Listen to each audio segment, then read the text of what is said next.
pengajar muda di Indonesia. Beliau pernah menjadi pengajar muda di Indonesia mengajar, Kapuas Hulu dari April 2011 hingga Juli 2012, di mana beliau ini mengajar di sekolah di daerah terpencil dan mempengaruhi pemangku kepentingan lokal dalam peningkatan pendidikan saat itu. Nah, kemudian pengalaman berikutnya, beliau juga pernah menjabat sebagai Kepala Pengembangan Sumber Daya Manusia di JNE, Jakarta, dari Desember 2012 hingga Maret 2017.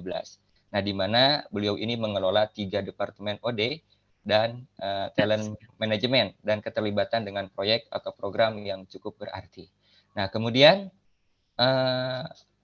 di pengalaman berikutnya beliau pernah menjadi mitra bisnis SDM di Grab Jakarta dari Juli 2018 hingga Mei 2020, di mana beliau memimpin inisiatif sumber daya manusia dari awal hingga akhir sebagai mitra strategis bagi pemimpin bisnis di GrabFood 2018, Touch ID, dan GrabKios.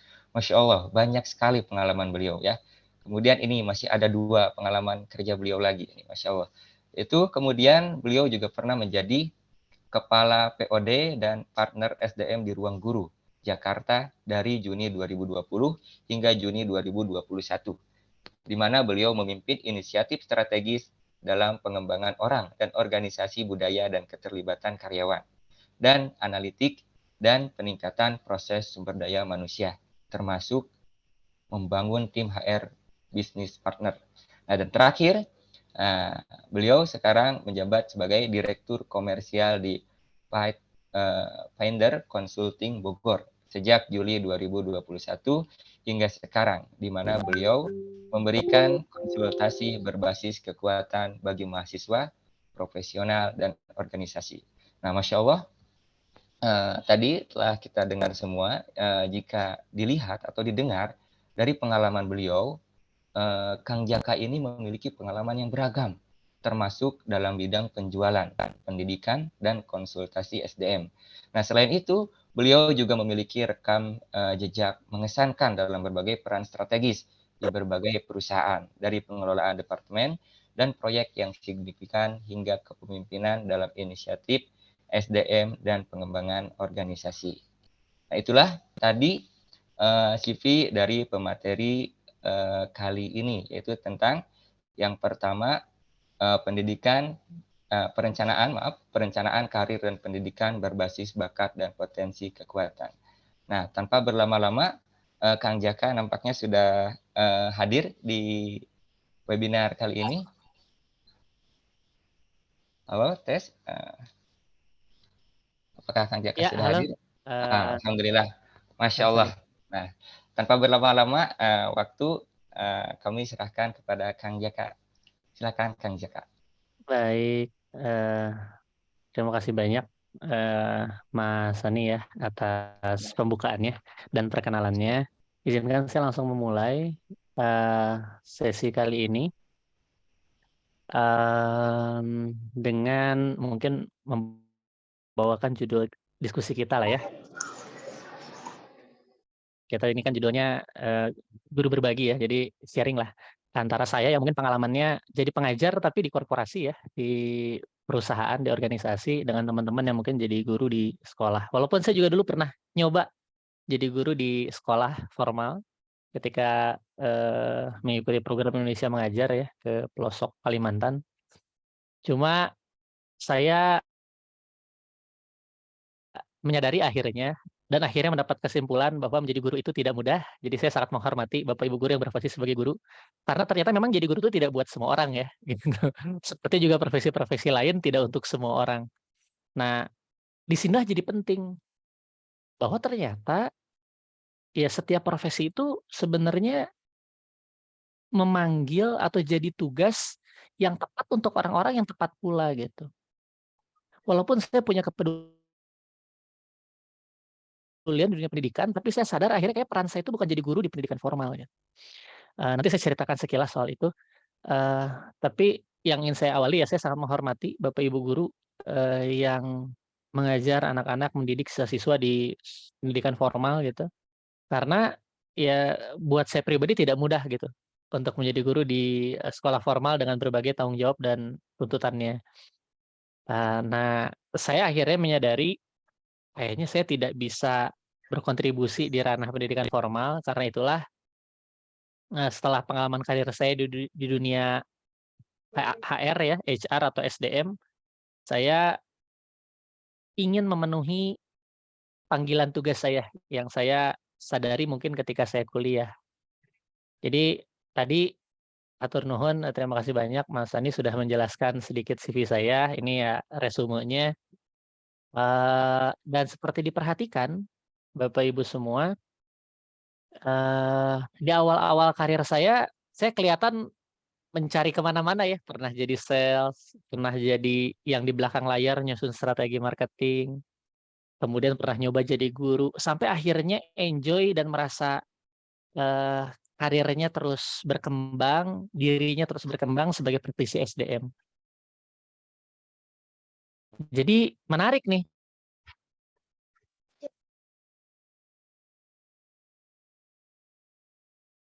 dan lebih menarik lagi kalau lihat latar belakang saya. Tapi singkat cerita, ya saya salah jurusan. Lulus alhamdulillah, memenuhi tanggung jawab sebagai, eee, mahasiswa teknik elektro gitu ya, terutama buat orang tua. Tapi saya sadar sejak bangku kuliah itu saya salah jurusan. Jadi itu yang membuat saya akhirnya ketika lulus bingung, "Saya ini mau ngapain ya? Saya sebenarnya enjoy-nya apa ya?" Nyoba jadi sales, senang ketemu orang tapi nggak senang dikejar target, nyoba di belakang layar, coba nyusun strategi promosi, senang berpikir kreatifnya, tapi masih tetap pengen ketemu orang. Jadi akhirnya saya memang mengikuti insting lah ya, atau dorongan dari dalam diri saya itu sebenarnya enjoy-nya apa. Sampai akhirnya saya punya kesempatan untuk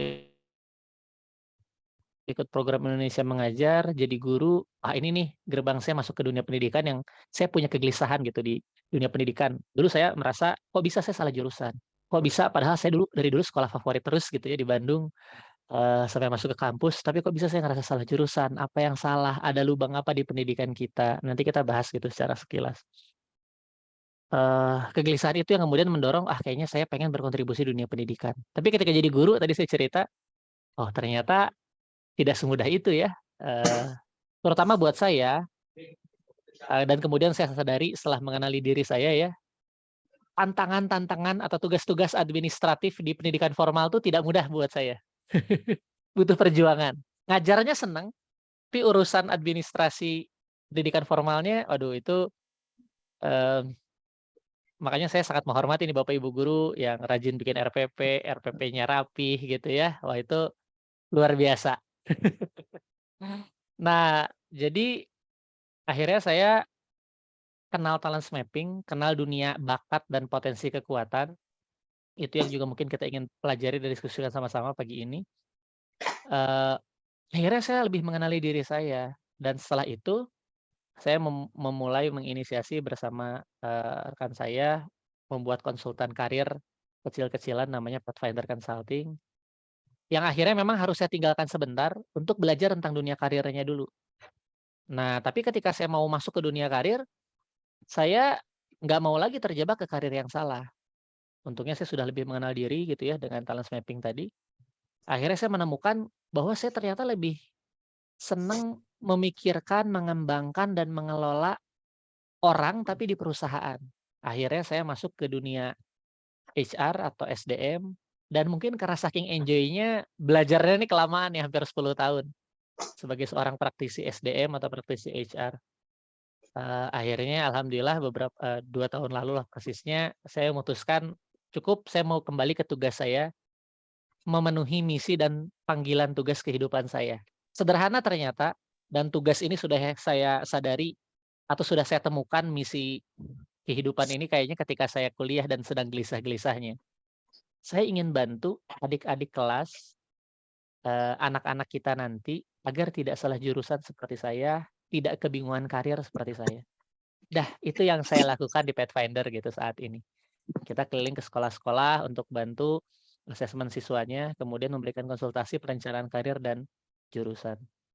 Dan saya alhamdulillah bahagia ya, walaupun mungkin Kalau kita bicara, eee, secara finansial tentu dunia korporasi lebih menarik, tapi memenuhi tugas dan panggilan kehidupan ini tuh ada kebahagiaan yang berbeda ya, gitu. Ada semangat yang berbeda dan ya karena Allah sudah menentukan rezeki kita dari mana, jadi semua datang aja gitu ya, tugasnya, orang yang perlu dibantu gitu. Jadi, itu singkat cerita menambahkan sedikit, terutama sisi salah jurusannya saya dan kemudian saya berusaha nggak mau lagi berkarir di tempat yang salah dan akhirnya mencari-cari. Nah, ternyata saya itu tidak sendiri loh Bapak Ibu. Saya itu bukan satu-satunya yang mengalami fenomena ini. Saya sih berharap mudah-mudahan Bapak Ibu yang di sini nggak ada yang salah jurusan atau salah karir ya. Karena tentu harapannya para guru kita adalah guru yang benar-benar menjiwai, sangat bersemangat sungguh-sungguh dalam mendidik, putri ya, kita. Nah, saya tuh ternyata bukan satu-satunya Bapak Ibu. Penelitian ini dilakukan memang beberapa tahun lalu, tapi rasanya masih relevan gitu sampai saat ini. Walaupun mungkin sekarang sedikit berkurang bisa jadi karena akses informasi untuk anak-anak tuh semakin besar, semakin luas, anak-anak lebih tahu mereka maunya apa, tapi hati-hati loh. Internet dan akses informasi itu justru malah bisa menjerumuskan mereka pada, "Oh kayaknya kerennya jadi ini." Sekarang wajar kalau anak-anak kecil pengen jadi influencer, YouTuber, karena itu yang mereka lihat. Itu yang menurut mereka kayaknya enak ya, kayaknya seru ya, gampang ya cari duitnya, banyak ya uangnya. Dengan parameter yang salah, tanpa panduan gitu ya, eee, ya anak-anak kita walaupun punya akses informasi yang lebih daripada kita dulu, tetap bisa terjebak nih ke fenomena fenomena salah karir dan salah jurusan, gitu. Oke, ini biar nggak ini saya coba mute dulu kali ya. Eee, oke,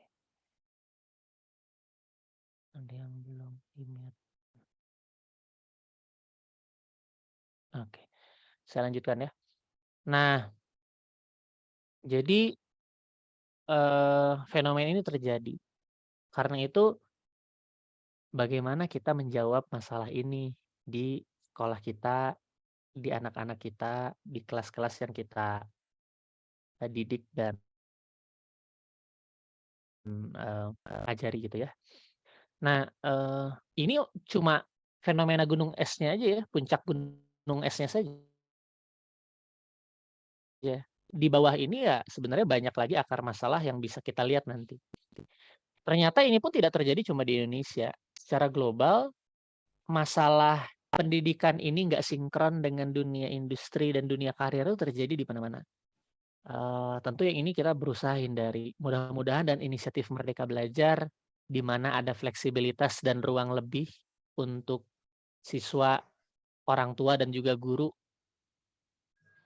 mengarahkan anak-anak tidak hanya pada kotak-kotak tertentu. Zaman kita dulu IPA lebih bagus daripada IPS, IPS lebih bagus dari bahasa, kedokteran lebih bergengsi. Nah, ini yang kita harus pelan-pelan ubah nih stigma karier ini. Karena ya masalahnya mungkin bisa jadi berawal dari sini. Ketika karir hanya dilihat sebagai stempel, derajat, harkat, martabat seseorang tanpa disadari bahwa sebenarnya yang akan menentukan karir itu mengangkat martabat, derajat tuh bukan gelarnya, bukan sekedar stempel profesinya, tapi kinerja kita pada profesi tersebut. Jadi dokter, tapi kemudian dokternya salah diagnosa gitu ya misalnya, ya sama-sama tidak tinggi derajatnya kan, sama-sama tidak bermartabat juga. Jadi guru, tapi gurunya, tidak mendidik dengan baik, jadi sebenarnya bukan masalah stempel apa profesinya, tapi apakah kita bisa berkinerja unggul dan konsisten pada profesi tersebut. Nah, pertanyaannya, mungkin nggak orang yang salah jurusan dan salah karir bisa happy, enjoy, dan unggul kinerjanya secara konsisten pada profesi yang dia pilih? Ngerjainnya aja udah nggak enjoy, ngerjain sebentar aja udah cepat lelah dan cepat capek di karir tersebut, bagaimana mungkin kinerja unggul bisa tercapai gitu, apalagi secara konsisten. Nah, ini yang perlu disadari bahwa anak-anak kita dan juga tentu orang tuanya, perlu menyadari bahwa karir tuh soal kinerja. Nanti kita juga bahas soal ini. Karir tuh soal bagaimana kita bisa menampilkan kinerja terbaik dan kemudian dari situlah aspek finansial, gaji, dan lain sebagainya mengikuti, gitu. Jadi, penting untuk kita semua sama-sama perlahan-lahan mengubah mindset soal karir. Karena semua awalnya dari situ. Udahlah masuk perminyakan aja, ah, udahlah masuk kedokteran aja, ah, udahlah masuk, informatika aja, lagi ngetren, gitu ya. Pertanyaannya apakah tren itu akan terus tetap? Apakah ke depan dinamika apalagi zaman sekarang ya dengan AI, ChatGPT, apakah, akan tetap tren tersebut? Belum tentu, gitu ya. Makanya yang paling penting anak-anak kita nanti dipandu memahami diri mereka tuh punya apa yang sudah Allah titipkan dalam diri mereka, dalam bentuk keunikan bakat, sifat yang mereka miliki. Nanti kita bahas soal definisi-definisi itu. Nah, kalau kita bicara di bawah gunung esnya ya lebih banyak lagi sebenarnya yang bisa kita urai gitu ya dan mungkin kita bisa bantu untuk, eee, perbaiki di pendidikan kita. Kita tahu kenapa sih sekarang ada stigma-stigma karir ini lebih bagus, jurusan ini lebih bagus. Karena ya dulu mau nggak mau kita harus sadari pendidikan kita awalnya berkembang dengan sistem sekolah saat ini. Ya, ketika zaman revolusi industri, industri butuh tenaga kerja dengan spek seperti ini, maka pendidikannya harus bisa meluluskan dengan spek yang diharapkan.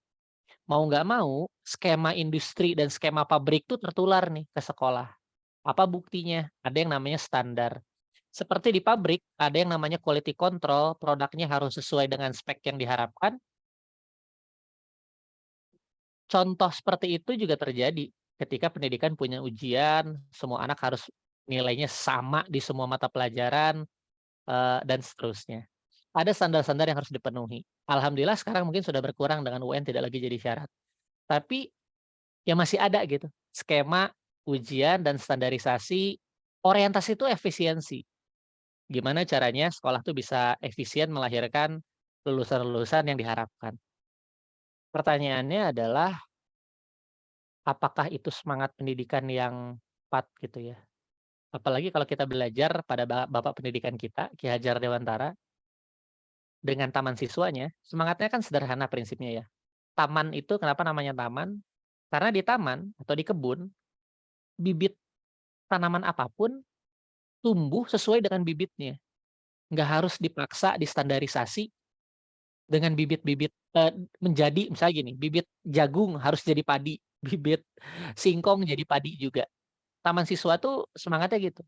Bibit apapun siswa kita, kita dorong untuk tumbuh sesuai dengan bibitnya. Nggak harus kita samaratakan, nggak harus kita paksakan, mereka harus memenuhi standar yang sama.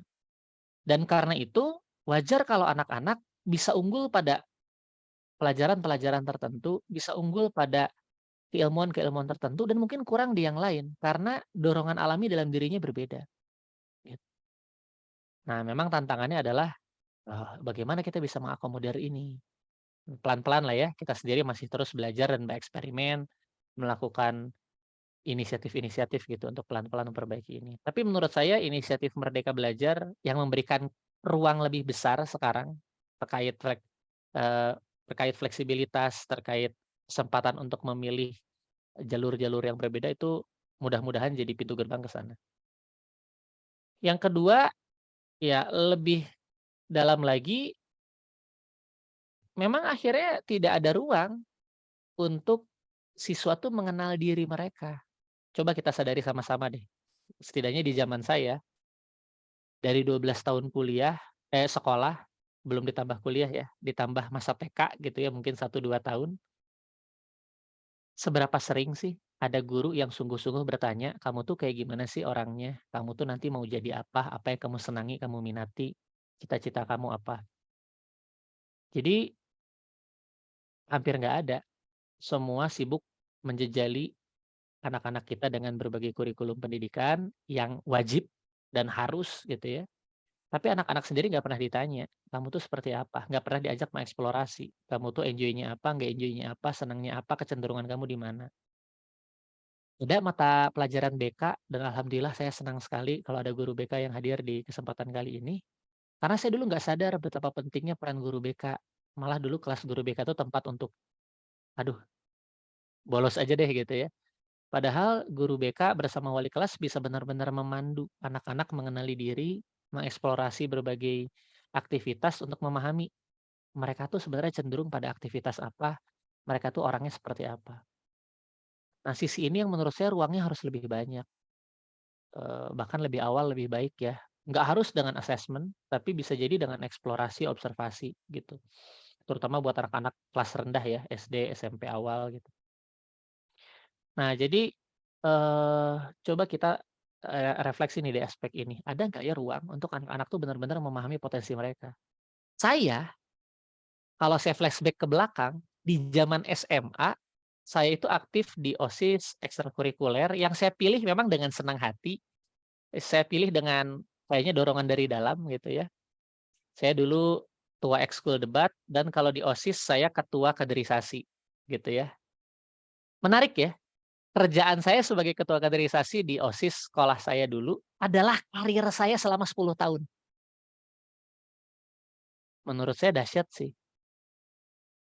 Apa yang saya pilih tanpa terpaksa, nggak ada ujiannya, nggak disuruh guru dan bukanlah sebuah tugas, itu yang ternyata jadi karir saya di HR dan di SDM. Nah, jadi ternyata Bapak Ibu, ini mungkin kesimpulan pertama kan Bapak Ibu mungkin pulang ingin langsung praktek. Jadi apa yang bisa saya praktekkan di sekolah, sehingga anak-anak nih bisa lebih mengenal dirinya dan mengembangkan potensinya. Kasih ruang untuk mereka belajar di luar kelas. Kasih ruang, kasih waktu, kasih kesempatan, kurangi beban-beban akademik mereka, berikan mereka ruang, bukan untuk main game dan main gadget ya, makanya perlu didampingi juga. Buat saya sedih sekali ngelihat ketika masa pandemi anak-anak nggak bisa aktif di ekstrakurikuler. Buat saya kegiatan ekstrakurikuler, kegiatan di luar kelas tuh kesempatan saya menemukan diri dan mengembangkan diri saya yang otentik gitu. Dan itu jadi karir saya ternyata. Menarik ya, ternyata mengurangi beban-beban siswa kita dengan keterpaksaan tugas, ujian, membuat mereka akhirnya mencari, saya tuh enjoy-nya apa, senangnya apa, dan ini yang perlu difasilitasi dan didampingi. Karena kalau enggak mereka baliknya ke gadget aja, main game aja. Pertanyaannya adalah seberapa besar prioritas sekolah kita untuk memberikan ruang ekstrakurikuler ini, memberikan aktivitas-aktivitas yang beragam buat siswa-siswa kita, memberikan mereka ruang mengeksplorasi berbagai potensi karir gitu yang ada di kemudian hari. Saya sempat membantu satu sekolah yang ketika ditanya, "Ada ekskul nggak?" "Nggak ada ekskul di sekolah ini." "Terus kalau mau kalian berkegiatan, di luar kegiatan akademik gimana?" "Ya udah kita ngumpul aja." Waduh, jadi ya sibuk apa selama ini di sekolah? Ya nyiapin bisa lulus ujian aja. Menurut saya ada yang salah gitu dengan cara seperti itu. Karena hidup mereka bukan sekedar saat ujian dan lulus ujian ya. Setelah lulus ujian masuk kampus terus gimana? Setelah lulus kampus kemudian berkarir sampai pensiun dan sepanjang hayat terus gimana? Menurut saya sangat jadi sempit ya makna sekolah dan pendidikan ketika sekedar mempersiapkan anak bisa lulus ujian. Nah, poin berikutnya, ketika kita bicara soal bahkan anak-anak tuh ternyata dengan keunikan mereka masing-masing ya cara belajarnya beragam. Saat ini ya semua pokoknya alhamdulillah sekarang udah lebih student centered ya. Zaman kita dulu kan ya lebih teacher centered, guru yang ngajar searah gitu. Sekarang ada project based, macam-macam lah gitu dan lebih student centered. Nah, mudah-mudahan student centered-nya ini bukan sekedar slogan dan memang memberikan kesempatan anak-anak belajar dengan cara mereka sendiri. Ada yang lebih senang berkelompok, ada yang lebih senang praktek langsung, ada yang lebih senang belajar teori dan konsep gitu ya. Nah, ini yang memang, perlu disediakan ruangnya. Nah, ini ya baru sedikit lah ya dan mungkin tentu fokus kita adalah bagaimana kita berkontribusi bersama-sama memperbaiki ini. Nah, saya mau lompat dulu dan ini menurut saya penting untuk memulai dari akhirnya nanti. Pendidikan itu kan berusaha membuat anak-anak ini nantinya bisa menjadi manusia dewasa yang bisa bertanggung jawab terhadap dirinya, keluarganya, agamanya, kemudian mereka bisa berkontribusi di masyarakat gitu. Kita bisa berdiskusi lebih jauh lah ya soal tujuan pendidikan, output apa yang diharapkan. Tapi kalau kita bicara UU Sisdiknas gitu ya, baca deh gitu, profil seperti apa yang diharapkan dari lulusan pendidikan kita. Ternyata tidak sesempit standar nilai ujian. Nah, tapi poin saya adalah berarti kan sebenarnya yang kita harus pikirkan bukan sekedar bisa nggak bisanya mereka jawab ujian ya, tapi masa depan mereka gitu lebih jauh. Nah, bicara soal masa depan mereka, ujungnya mereka mungkin akan berkarir, baik itu di perusahaan atau mungkin mereka buat usaha sendiri, jadi profesional mandiri, pengacara, dokter dan lain sebagainya, punya bisnis, atau jadi ASN, atau bekerja di perusahaan, jadi guru dan lain sebagainya. Nah, ada cara pandang yang jadi kesalahan selama ini ketika merencanakan karir atau merencanakan, eee, jurusan anak-anak kita. Selama ini kenapa kita mementingkan ujian jurusan? Karena yang penting ya udahlah masuk aja dulu ke UI, masuk aja dulu ke ITB, masuk aja dulu ke UGM, nanti mah udahlah gimana nanti. Asumsinya karir juga begitu, yang penting mah bisa kelulus dulu, bisa keterima dulu, nanti kita bisa belajarlah sambil kerja. Nah, inilah yang membedakan dunia karir dengan dunia pendidikan, Bapak Ibu. Di dunia pendidikan, kalau kita sekolah atau kuliah, di awal semester mungkin kita nggak harus langsung bisa dan ngerti. Wajar kan, masuk kuliah ada satu mata kuliah, kita belum paham, kita belum menguasai. Nggak apa-apa, yang penting nanti UTS dan UAS, hanya di 2 momen itu kita bisa jawab. Jadi kalau di sekolah dan masa pendidikan, kita tuh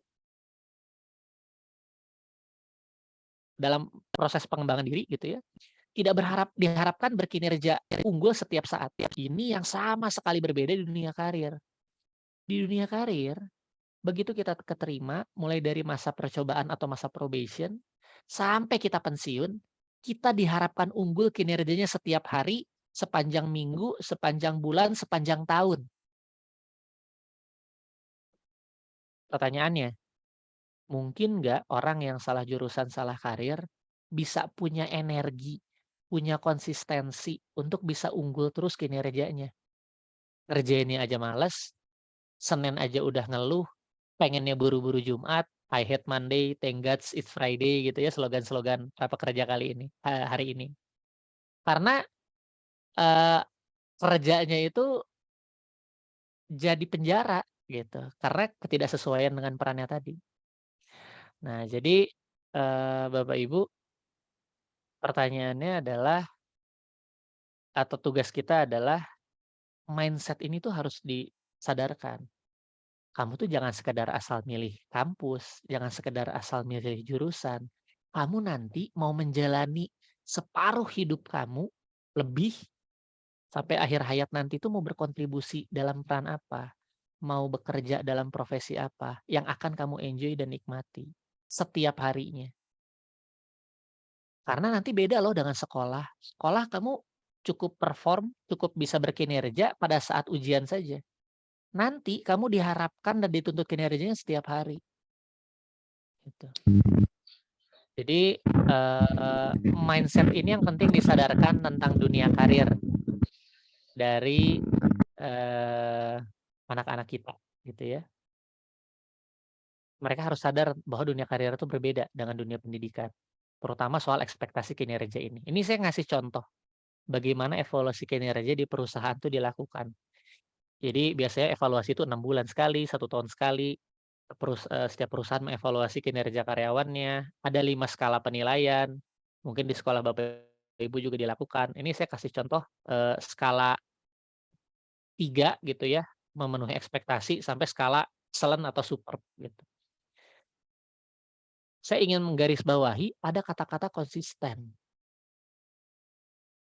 Kalau kamu dapat nilai standar, memenuhi ekspektasi, kamu harus bisa berkinerja di role utama dengan konsisten. Berkinerja memenuhi ekspektasi. Kalau mau lebih tinggi, mereka harus berkinerja unggul dengan konsisten juga, jadi di atas rata-rata. Kalau mau excellent atau super, mereka harus unggul bahkan di level yang lebih tinggi, 2 level lebih tinggi dibanding, rata-rata yang ada. Tapi kata kuncinya konsisten. Lagi-lagi konsistensi ini yang butuh dorongan dari dalam. Yang penting mah nanti kita bisalah belajar sendiri ketika kerja, yang penting nanti kita bisa kompeten. Kompeten satu hal, tapi endurance, daya tahan, konsistensi dalam mengerjakan tugas-tugas itu sangat penting kalau di dunia kerja. Karena kita tadi, hari ini bagus, besok enggak. Contoh yang paling saya suka, adalah ilustrasi seorang dokter gitu. "Oke, saya mau jadi dokter." Tapi kamu merasa bakat-bakat kamu atau potensi kamu cocok nggak sih untuk jadi dokter?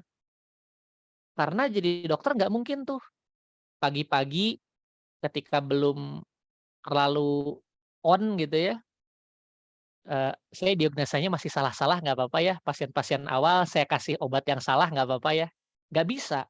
Dokter tuh dari pasien pertama sampai pasien terakhir, setiap hari harus bisa benar diagnosanya. Nah, bayangkan kalau peran dokter itu sekedar buat memenuhi ambisi orang tua, sekedar keren-kerenan, ternyata mereka nggak enjoy untuk ketemu orang setiap hari, membahas masalah penyakit orang setiap hari, melakukan analisa diagnosa, kira-kira apakah tidak akan menyiksa tuh peran dokter ketika dorongan alami dalam dirinya tidak sesuai dengan tuntutan sebuah peran dokter gitu. Dan korbannya bisa tadi ya, dianya sendiri nggak enjoy akhirnya malah, mudah stres sebagai seorang dokter, atau tadi kinerjanya tidak bisa konsisten. Kadang bener diagnosanya, kadang bener obatnya, kadang enggak. Nggak mungkin kan, gitu. Jadi mindset soal dunia karirnya penting kita coba luruskan, soal ekspektasi kinerja yang konsisten. Makanya milih jurusan harus sungguh-sungguh, milih karir sebenarnya harus sungguh-sungguh mengenali diri dulu. Oke. Nah, berikutnya ketika pandemi ternyata soal motivasi internal dalam bekerja ini jadi semakin penting. Kenapa? Ketika pandemi dan pasca pandemi, orang mulai berubah cara bekerjanya, tidak hanya offline di kantor, tapi juga online. Ketika para karyawan ini sendirian di kosan, di kontrakan, di rumahnya sendiri, sama keluarga, ternyata kehilangan atasan, kehilangan rekan kerja, yang bikin kita nggak enak kalau nggak berkinerja baik tuh berpengaruh, gitu. Karena selama ini banyak karyawan dan kerja itu menyandarkan diri pada motivasi eksternal. Malu sama temen, takut sama atasan. Nah, disinilah sebenarnya yang menjadi ini nih fenomena yang sebelah kanan. Ada penelitian dari Gallup yang melihat bahwa selama pandemi kemarin tuh orang makin stres, makin mudah lelah, makin mudah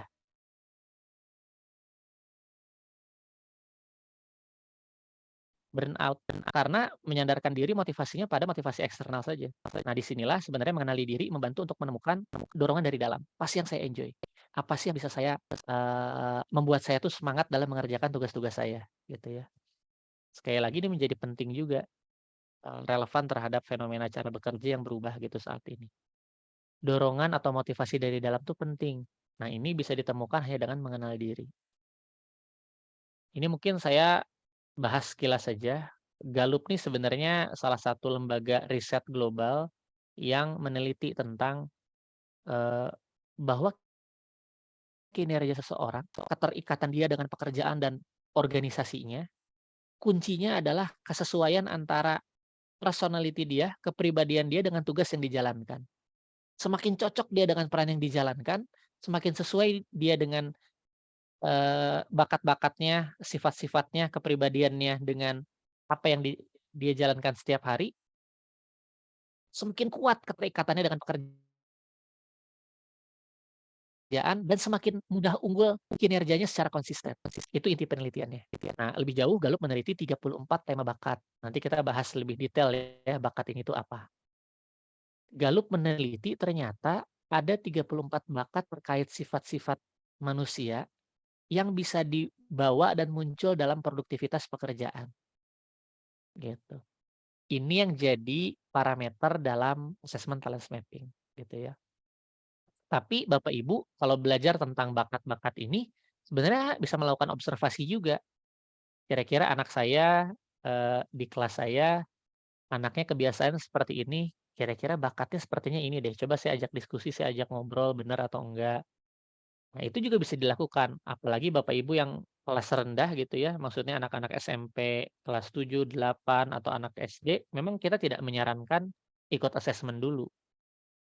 Yang paling penting buat anak-anak ini adalah mengeksplorasi banyak aktivitas dulu, nyoba dulu, saya suka ini enggak, enjoy ini enggak, mana yang dia nggak enjoy. Kayaknya pengalaman, kayaknya aktivitas akan memudahkan anak ini menemukan dirinya seperti apa, gitu. Jadi saran saya untuk di bawah kelas 9 eksplorasi banyak aktivitas dan untuk mengenali bakatnya anak-anak ini, guru dan orang tualah yang membantu mengobservasi, gitu. Jadi jangan buru-buru asesmen dan menyimpulkan ya, anak ini bakatnya apa.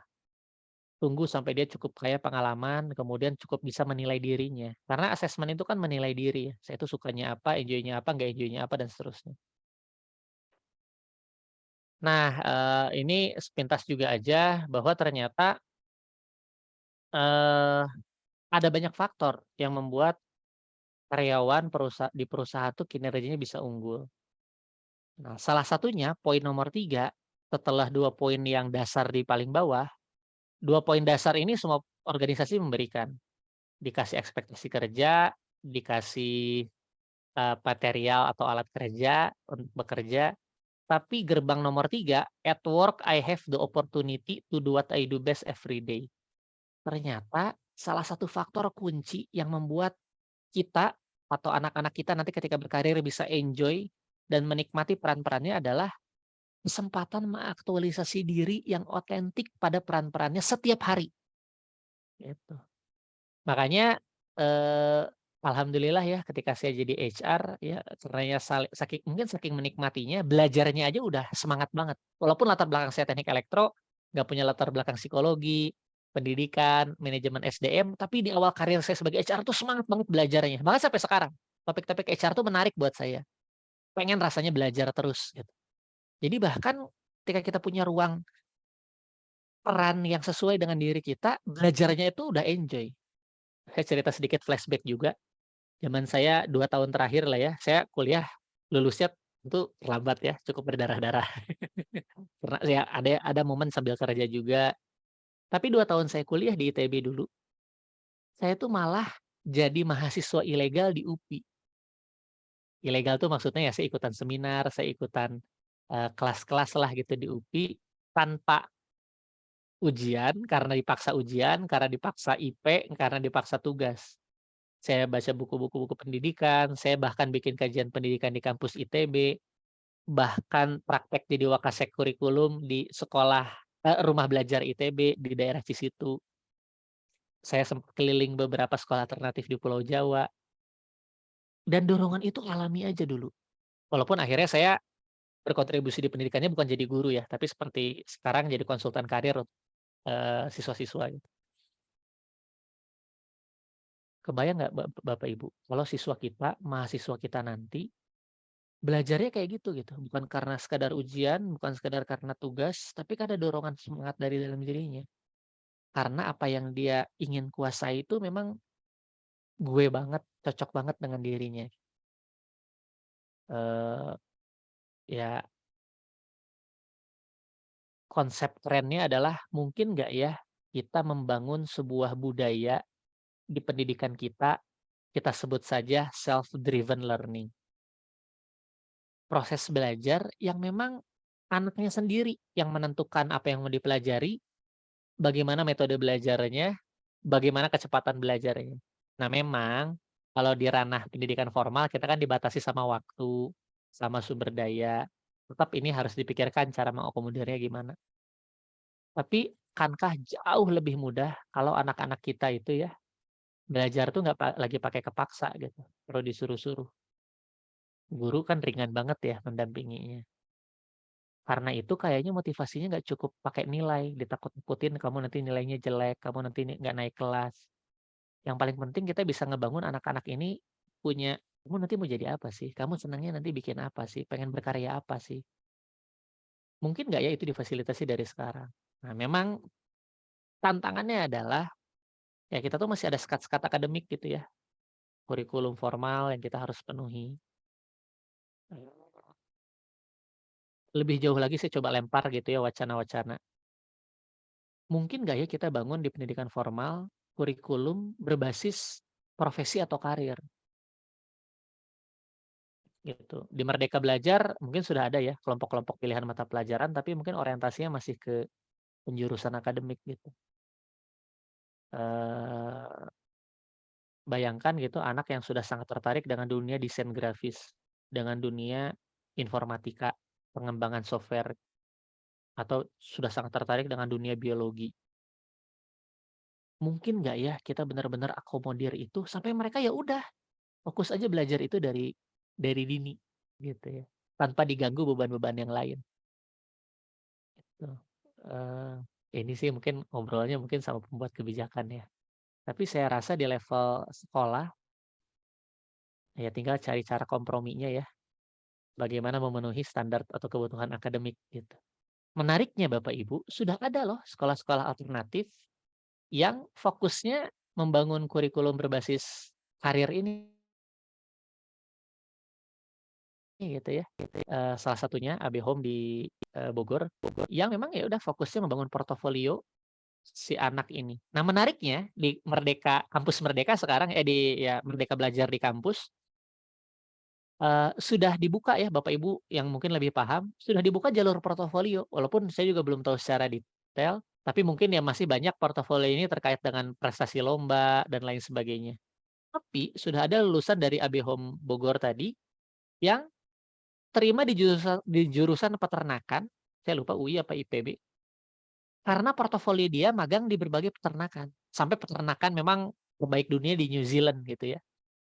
Tapi sudah ada tuh gerbangnya, mudah-mudahan nanti jalur portofolio ini lebih luas lagi, eee, proses penerimaannya. Sehingga sekolah-sekolah lebih berani, udahlah kita fokus aja jadi sekolah berbasis agraris gitu ya, jadi sekolah berbasis memang kelihatannya akan mengarah seperti vokasi ya, tapi kan vokasi saat ini SMK langsung orientasinya kerja.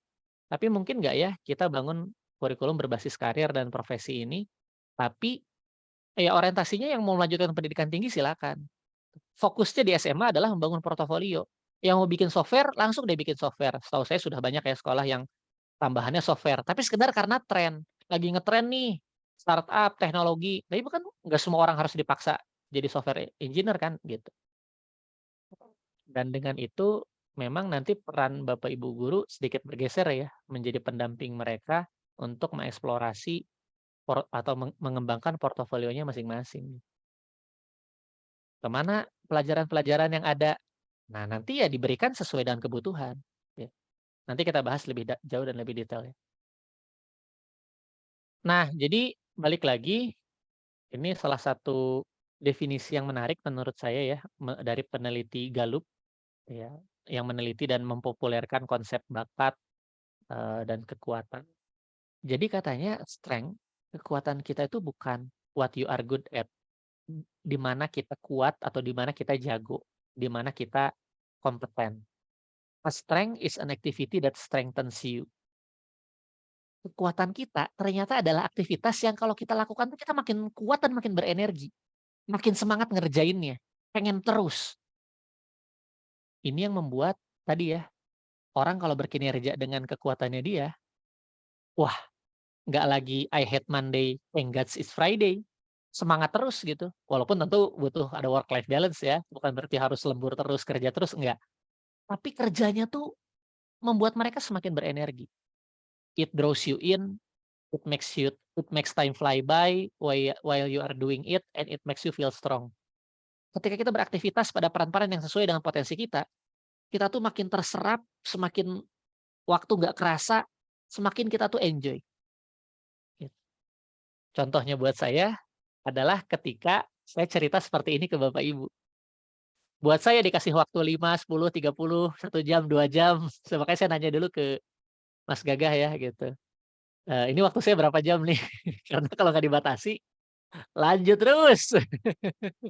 Karena buat saya, cerita seperti ini tuh mengalirkan energi terus gitu. Saya baru kerasa capek ketika berhenti, "Oh sebenarnya capek juga ya ngomong," gitu, "capek juga ya cerita." Tapi bayangkan kalau anak-anak kita sudah menemukan ruang-ruang, nanti mungkin Kang Gagah lebih bahas detail, Mas Gagah lebih bahas detail. Bayangkan kalau anak-anak kita sudah menemukan ruang-ruang di mana mereka enjoy banget, mereka bersedia ngulik banget, mereka bersedia menghabiskan waktu berjam-jam di aktivitas yang produktif ya, bukan makan, tidur, main game, bukan. Ya. Nah ini definisi populernya lah. Nah kita coba lihat dari sisi yang lain. Yang sedang populer, dari konsep Jepang adalah ikigai gitu ya. Mungkin anak-anak kita juga sudah sering membicarakannya.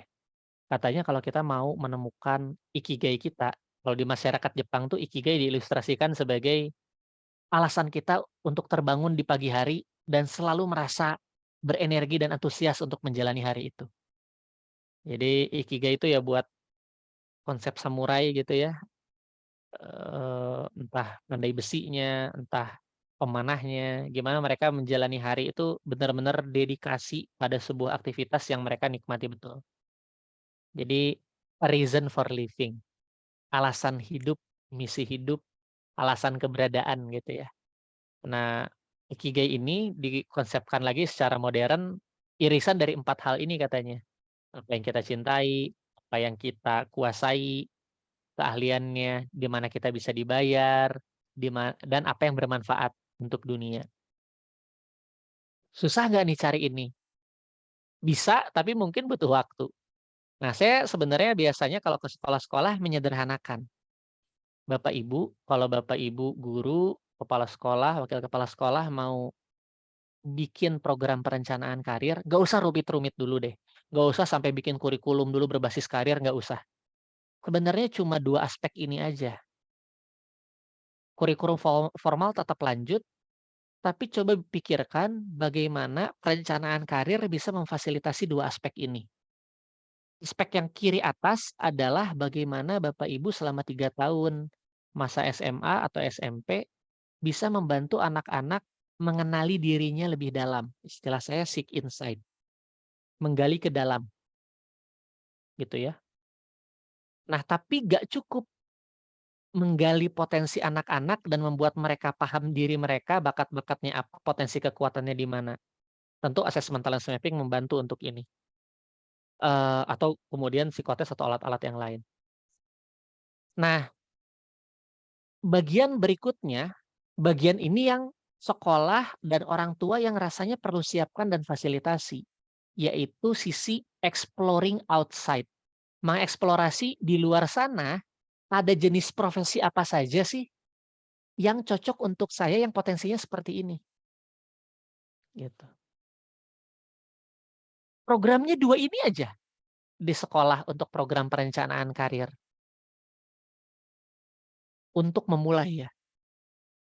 Menggali ke dalam, bisa memberikan anak-anak ini eksplorasi di luar kelas tadi ya, terkait, diri dan minat mereka, lebih tajam lagi, gunakan alat bantu seperti assessment talent mapping. Nah, tapi belum selesai setelah anak-anak mengenal bakat-bakatnya, potensi kekuatannya, mereka kan perlu tahu, bakat saya ini cocoknya di mana. Nah, ini nih yang perlu Bapak Ibu sediakan ruangnya. Di part explore outside nih dari yang paling murah dan nggak ada biaya bahkan. Bapak Ibu, baik yang guru BK, wali kelas, bisa nggak setiap semester aja, kalau setiap bulan mungkin kebanyakan dan terlalu membebani. Setiap semester, selama 3 tahun masa sekolah anak-anak, kasih mereka tugas, sekarang kan sudah student centered ya, kasih mereka project untuk bisa mengeksplorasi satu profesi yang mereka minati. Dah, mau mereka nanti bikin video, mau mereka nanti bikin presentasi, mereka mau wawancara orang di profesi tersebut, mau cari di internet, coba kamu bikin presentasi nanti, bikin laporan tentang satu profesi dan mungkin lingkup profesi tersebut yang kamu minati. Lawyer tuh ngapain sih? Ayo dah kamu cari sendiri lawyer tuh ngapain. Mungkin sekalian lingkungannya, jaksa, hakim, dan seterusnya. Kemudian kalau software engineer tuh ngapain sih? Coba kamu cari software engineer tuh sekelilingnya ada apa aja. Dan pelajari job desk-nya apa dan seterusnya. Apa sih yang mereka mereka kerjakan setiap hari. Bayangkan, satu semester satu profesi, 3 tahun udah 6 profesi tuh yang dieksplor. Dan tentu itu akan membuat anak-anak lebih terbuka, "Oh ternyata saya cocoknya dan merasa akan teraktualisasi bakat-bakat saya di profesi yang mana." Dan itu nggak perlu biaya, hanya memberikan ruang buat anak-anak untuk menjalankan proyek atau tugas belajar tentang profesi ini. Lebih jauh, contoh program yang sebelah kanan bawah ini ya, resource-nya pun murah dan mungkin gratis gitu ya. Setiap siswa itu kan punya orang tua ya, orang tua ini punya profesi. Bisa nggak kita undang setiap orang tua, mungkin nggak harus offline lah, online aja setiap weekend di saat mereka libur. Kalau Bapak Ibu suka nonton, eee, film luar negeri suka ada ya, Parents Day gitu, di mana orang tua datang ke sekolah cerita tentang pekerjaannya. Nah, tapi sekarang ya kita bikin sederhana aja. Mungkin nggak harus setiap minggu, repot mungkinnya ngelolanya. Sebulan sekali aja, ada satu sesi di mana orang tua tuh cerita tentang profesi mereka. Mungkin bisa ada beberapa kelas, kalau di Zoom kan ada breakout room, nanti anak-anak bisa masuk ke profesi yang mereka senangi. Orang tua dikasih kesempatan ini mungkin senang sekali ya. Ada yang kerja di akunting, jadi akuntan, ada yang jadi notaris, ada yang jadi tentara. Semua cerita tentang dengan detail perannya tuh, aktivitas kesehariannya tuh seperti apa. Walaupun catatan saya, milih orang tua yang nanti diundang harus hati-hati. Kalau orang tuanya salah jurusan dan salah karir, nanti malah ngeluh pada sesinya. Jadi jangan sampai anak mendapat impresi yang salah soal pekerjaannya, karena yang ngerjain nggak enjoy dan salah tempat. Jadi kalau bisa ya memang dipilih orang tua yang sharing ini orang tua yang memang pas gitu posisinya dan memang menjiwai profesi tersebut. Jadi anak-anak kerasa tuh semangatnya dan kalau bisa ya sampaikan apa adanya, apa tantangan pekerjaan ini, apa kesulitannya, kalau mau ke sana belajarnya seperti apa. Biar anak-anak yang menjadi dokter tuh tahu berapa susahnya pendidikan dokter dan nggak semua orang bisa survive dalam pendidikan dokter, gitu ya, dan seterusnya. Semua orang punya tantangannya masing-masing. Jadi, eee, itu contoh kedua, bagaimana program pengenalan karir dan profesi ini bisa dilakukan seminim mungkin biayanya. Tinggal bagaimana mengorganize orang tua ya, mau sharing dan kita bikin torenya ya, mereka sharing-nya apa saja, dalam waktu berapa lama dan seterusnya. Lebih lanjut lagi, bahkan dari SD sekarang tuh sudah ada pengenalan dunia industri gitu ya, walaupun saya nggak tahu kira-kira relevan atau enggak, pas atau enggak, tapi nggak tentu akan membuat anak-anak lebih terbuka, ada karir apa saja. Tapi kan tentu kalau di TK sama SD beda ya, TK anak saya juga ngajak ke, restoran pizza, bikin pizza, tapi kan lebih buat having fun aja gitu ya. Nah, mungkin buat SMP dan SMA, kunjungan industri atau ngundang pembicara dari luar, kita orang tua nggak ada yang profesinya ini nih, bisa nggak kita ngundang pembicara? Mungkin juga gitu ya. Kalau buat pendidikan banyak orang yang mau berkontribusi secara sosial gitu. Gitu. Jadi, kalau memang mau lebih jauh, ada kunjungan industri, ada ngundang profesi tertentu untuk sharing, silakan. Lebih jauh lagi, ini yang mungkin perlu benar-benar dipikirin beban kurikulumnya adalah bikin program magang. Mungkin nggak ya, anak-anak pada saat libur panjang kenaikan kelas, dikasih tugas magang. Walaupun mungkin nanti harus ya yang paling sudah biasa melakukan ini tentu orang anak bapak ibu di SMK ya. Di SMK kan memang ada kerja prakteknya sekian bulan ya, rata-rata 3 bulan. Nah, tapi untuk SMA sebenarnya perlu juga untuk mereka mengenali dunia karir dan profesi. Nah, cuma kalau bisa magangnya ya nggak di sembarang tempat, tapi di pilihan profesi yang mereka akan enjoy, yang memang mereka sudah minati dan kira-kira cocok dengan potensi mereka, gitu. Nah, pengelolaan magang ini bisa belajar lah, salah satunya ke AB Home tadi, yang konsepnya sudah dengan magang, atau ya belajar dari kampus. Kampus juga sekarang banyak yang semakin menggencarkan magang. Karena buat kami ya, sebagai praktisi HR atau SDM, saat ini mau sebagus apapun IP-nya, nggak pernah punya pengalaman magang, nggak akan kami rekrut. Karena ya kita butuh mereka yang sudah benar-benar lebih siap dengan dunia kerja, syukur-syukur sudah ada skill yang lebih berkembang. Makanya sebenarnya kalau, Bapak Ibu juga ada yang mungkin anak-anaknya kuliah, kuliahnya aja tuh nggak cukup. Di kurikulum standar kampus kayaknya magang tuh kalau zaman kita dulu mungkin cuma 3 bulan ya. Sekarang saya nggak tahu seberapa besar tuh waktu magang tuh masuk ke SKS. Tapi saran saya, tiap ada kesempatan libur atau kuliahnya nggak banyak, internship. Itu akan jauh jadi portofolio yang memperkuat kesiapan karirnya nanti, dan tentu belajar knowledge dan skill juga kan, gitu, pada saat magang itu. Nah, salah satu setahu saya kampus yang cukup berani memasukkan magang dalam kurikulumnya adalah BINUS. Walaupun kita tahu juga ya BINUS cukup tinggi biayanya. BINUS itu 1 tahun, jadi 3, 4 tahun kuliah, 1 tahun total sekian puluh SKS tuh full buat magang. Jadi nilai mereka benar-benar ditentukan sama performa magangnya mereka. Bayangkan ya, setahun tuh magang, tapi itu membuat lulusan-lulusan BINUS lebih mudah dilihat siap, gitu. Walaupun tentu ada proses seleksi lagi nanti ya, gitu. Itu kalau bicara pendidikan tinggi. Nah, jadi 2 bagian ini loh yang mungkin Bapak Ibu perlu pikirkan kalau memang mau membangun program perencanaan karir buat anak-anaknya. Oke.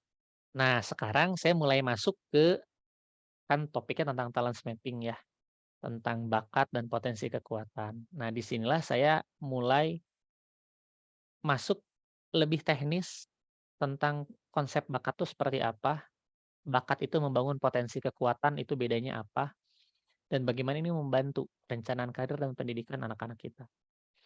Nah, dalam konsep talent mapping, yang jadi orientasi kita tuh ujungnya dulu. Bahwa anak-anak ini tuh nanti kan kuliah, sekolah tuh kan ujungnya untuk berkarir dan berkontribusi pada satu profesi tertentu. Maka hasil asesmen talent mapping, pengenalan terhadap bakat dan potensi mereka digunakan untuk merencanakan karirnya dulu. Jadi start with the end of mind gitu istilahnya Stephen Covey ya. Mulai dari ujung akhirnya dulu, karirnya mau apa, mereka mau berkontribusi dan menghabiskan sepanjang hayat mereka menjalani profesi apa yang akan mereka nikmati. Bahkan kalau orang sudah enjoy di satu profesi, nggak ada istilah pensiun ya, ingin menjalaninya terus aja gitu. Nah, mulai dari pilihan karir yang mereka bisa enjoy, bisa unggul dan konsisten kinerjanya, baru tarik mundur nanti. Untuk ke karir tersebut, jalur pendidikannya seperti apa. Nah, untuk itu selama ini memang konsepnya hanya fokus ke sini nih, istilahnya outside in gitu ya. Kita ini orangnya kosong, nggak punya apa-apa, dan untuk bisa berkontribusi, kita harus masukkan knowledge, skill, dan mengembangkan attitude. Tentu ini benar, tapi kalau kita mau kinerja unggul dan konsisten, ternyata ada puzzle yang hilang, yang selama ini tidak dipertimbangkan. Ini kan komponen yang membangun kompetensi ya, knowledge, skill, dan attitude ini. Tapi apakah semua orang bisa unggul kinerjanya dengan dimasukkan knowledge dan skill apapun? Belum tentu. Sebagai seorang HR, saya memperhatikan betul di tenaga kerja kita, yang benar-benar unggul tuh ya sedikit sekali kinerjanya. Bisa 5, 10, bahkan mungkin paling banyak 15%. Karena ya semua orang memaksakan diri atau tidak menyadari potensinya, ya udah yang penting saya kompeten aja lah, enjoy nggak enjoy, hajar gitu ya. komponen ini yang ingin coba dalam konsep talent mapping kita ingin tawarkan.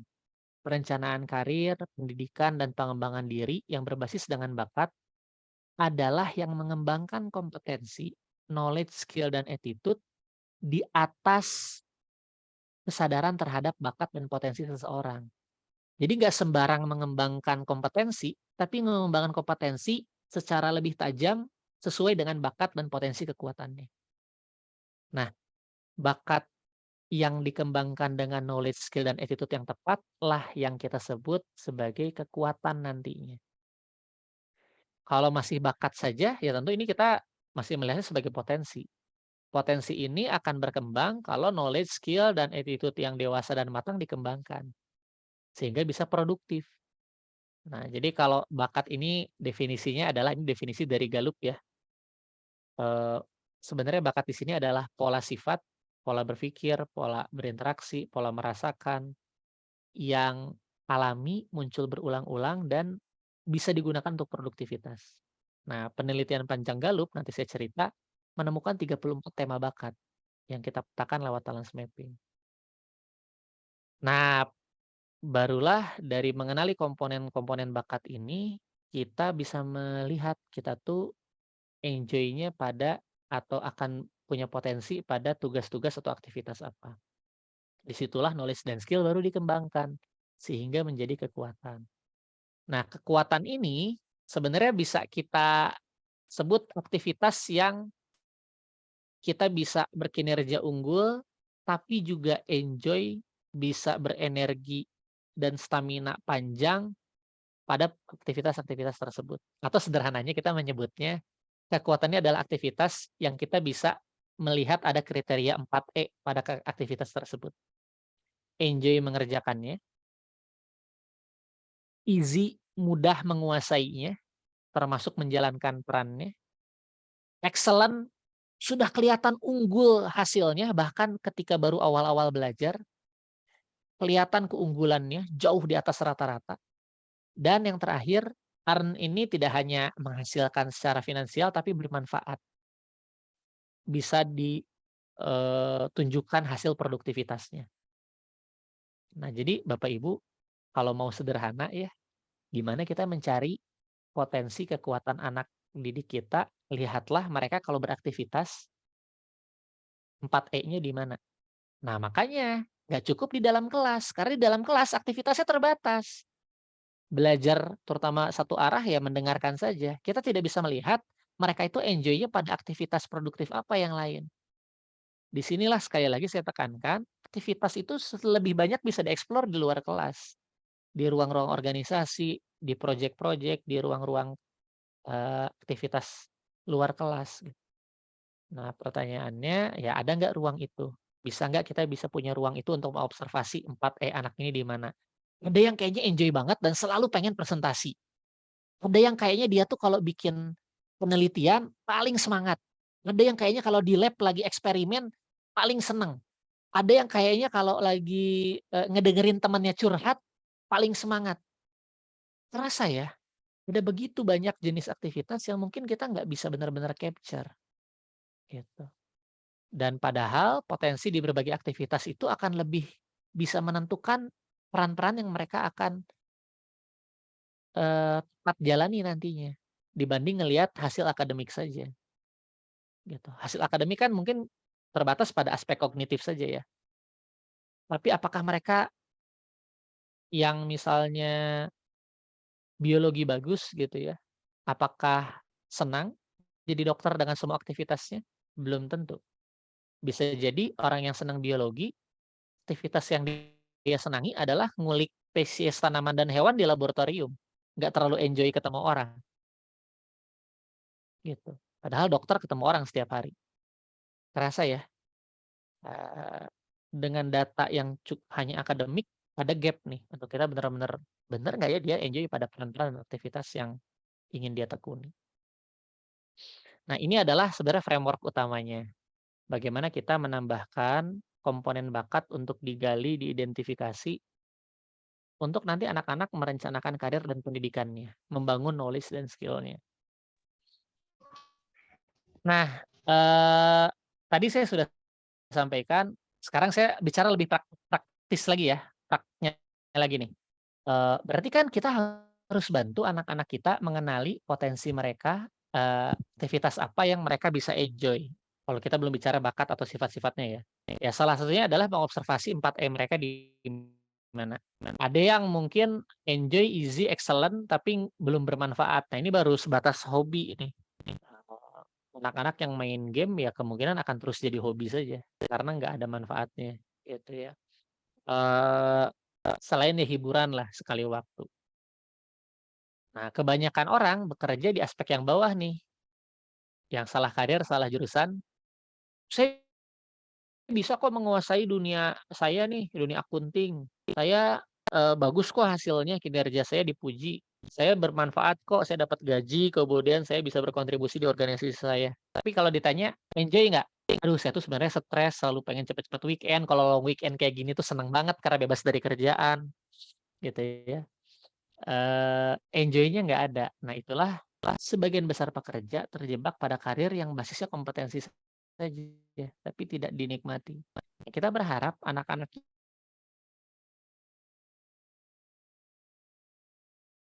kita membangun karir di strengths mereka, gitu ya. Istilah gampangnya strengths itu enjoyable competence, kompetensi yang dinikmati. Terus saya putus-putus nggak ya?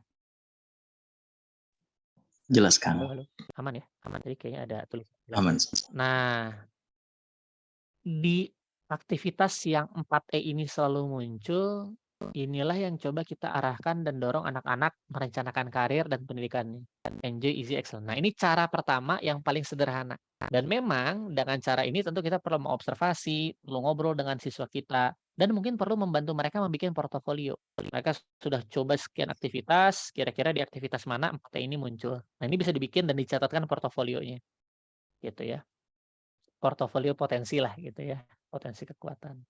Nah, tapi tentu ada berbagai cara lain untuk mengidentifikasi bakat dan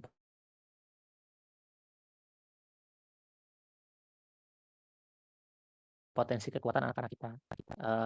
Sebentar ya, sebentar kayaknya slide-nya.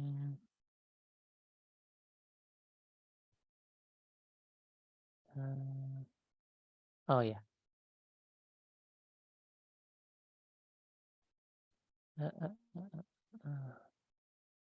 oke oke, saya share screen lagi ya. Oke, tadi sudah sampai sini. Nah, ini salah satu cara ya, mengidentifikasi 4E, mengobservasi, mendiskusikan ini dan anak-anak, dan kemudian membangun portofolio di mana 4E mereka, pada aktivitas apa. Dan ini memang mengharuskan anak-anak punya ruang dan kaya aktivitas.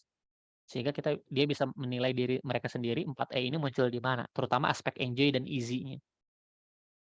Nah, tapi khususnya di keluarga, atau di, Hasanah Pengetahuan Talent Mapping, ya kami punya berbagai tools lain.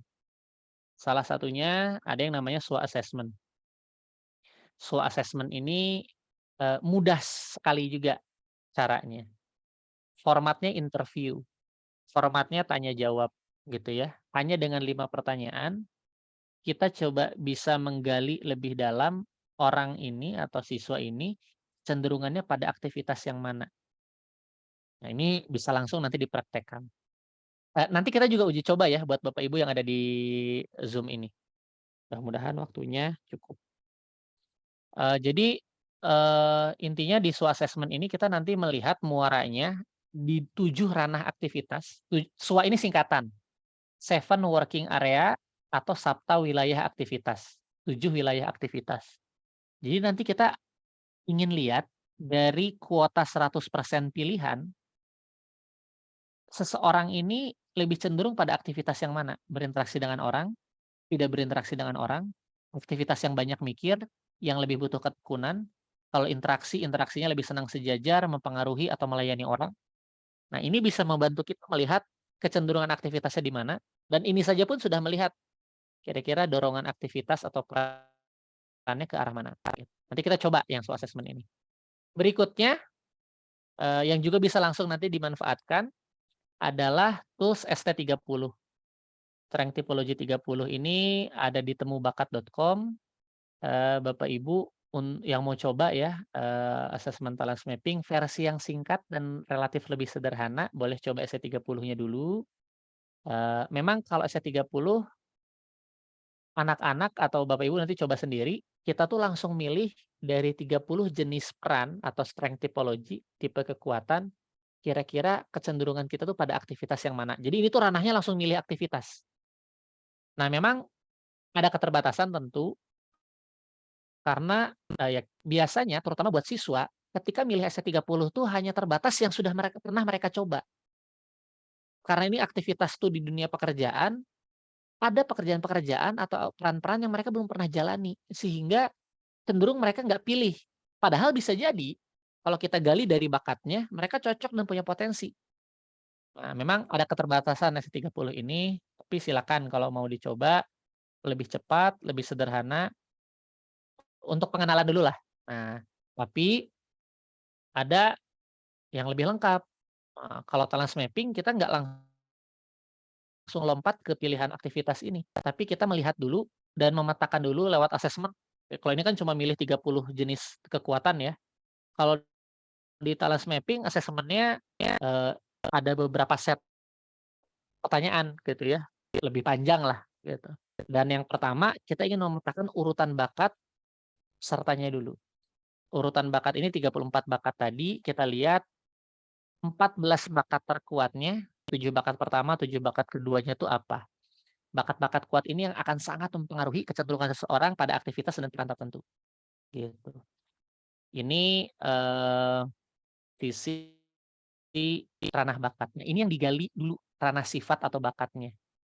Eee, Tidak seperti ST30 langsung lompat ke pilihan peran. Nanti saya bahas lebih detail sedikit tentang ini. Nah, menariknya, talent mapping nggak berhenti pada sifat-sifat, karena kan kadang bingung. Jadi kalau saya sifatnya ini, saya tuh potensinya pada tugas apa? Di talent mapping dipetakan kalau kita bakat-bakat kuatnya apa A, B, C, D di 14 teratas, kira-kira potensi kekuatan kita di berbagai aktivitas tuh di mana? Nah, ini adalah gambar strength cluster map nih yang saya tampilkan yang ketiga ini.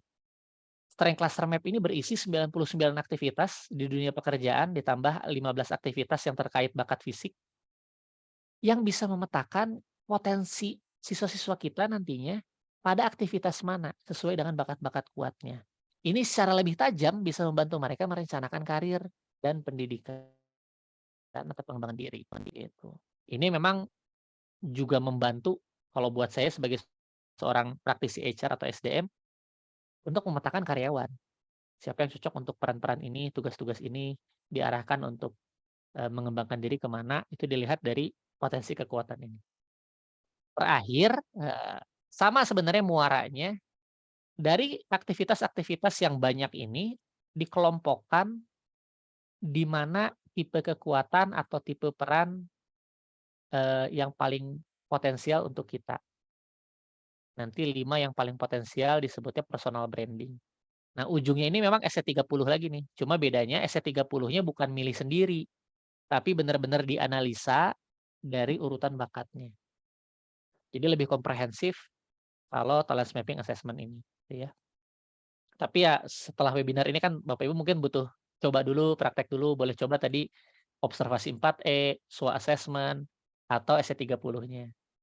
Sebelum nanti mungkin memanfaatkan buat biasanya sekarang klien kami, yang biasanya kami bantu, dulu mungkin kelas 12, tapi dengan Merdeka Belajar tuh mulai bergeser, lebih awal asesmen talent mapping tuh ke kelas 10, atau paling telat pas naik kelas 11.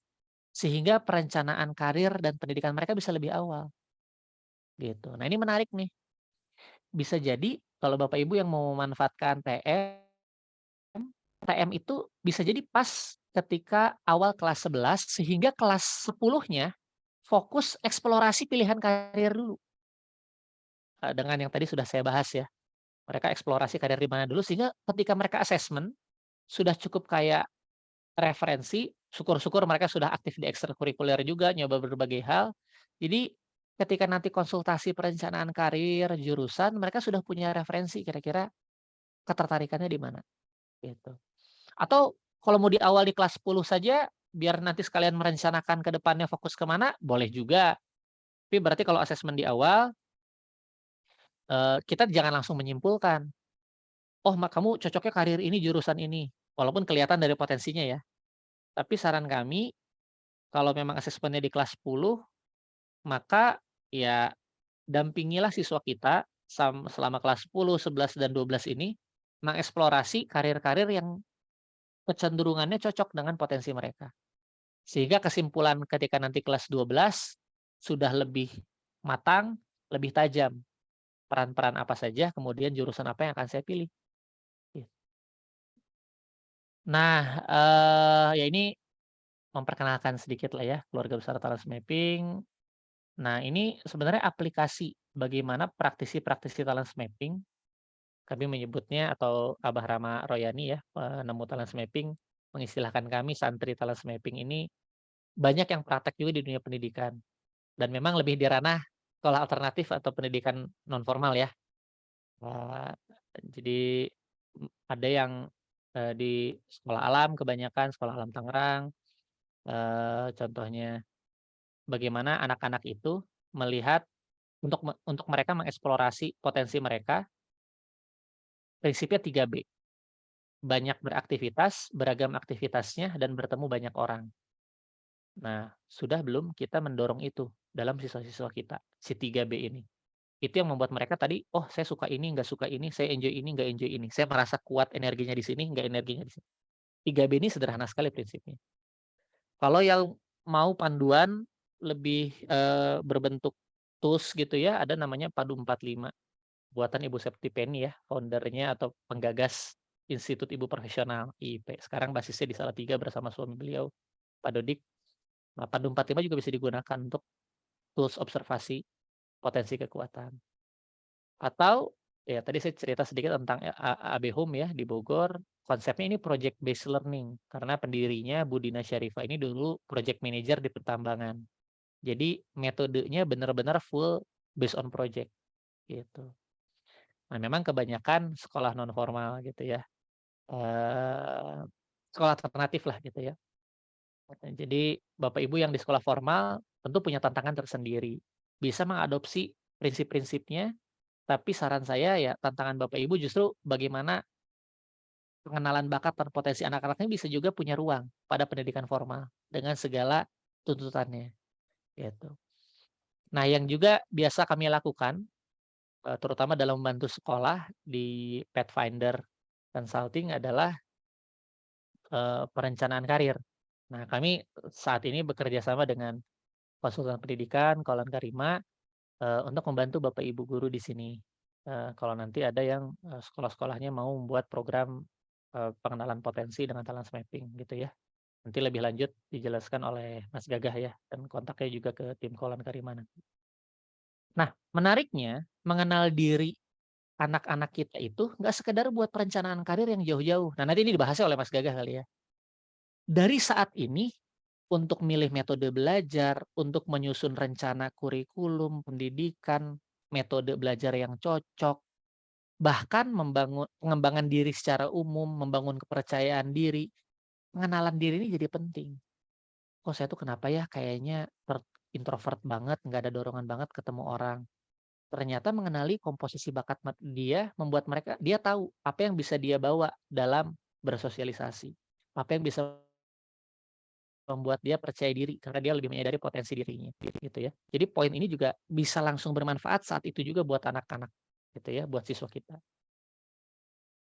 Nah, kalau kita bicara soal perencanaan karir lagi, nah ini sebenarnya proses perencanaan karir yang ingin kami tawarkan dan selalu kami dorong di sekolah-sekolah untuk mulai diterapkan. Nggak langsung lompat ke jurusannya apa, kemudian tebar jala pilihan satu ini, pilihan kedua jauh sekali. Proses inilah yang sebenarnya harus dilalui. Kenali dulu diri anak-anak siswa kita, mereka diharapkan mengenal bakat, potensinya, kemudian eksplorasi minat. Tadi ya, referensi karir, referensi profesi di mana saja. Dua hal ini yang akan membuat mereka bisa tahu berbagai profesi, saya menentukan saya cocoknya peran ini. Nah, dengan menentukan profesi yang selaras bakat potensi dan minat ini, mereka baru menurunkan. Untuk bisa sampai ke profesi itu,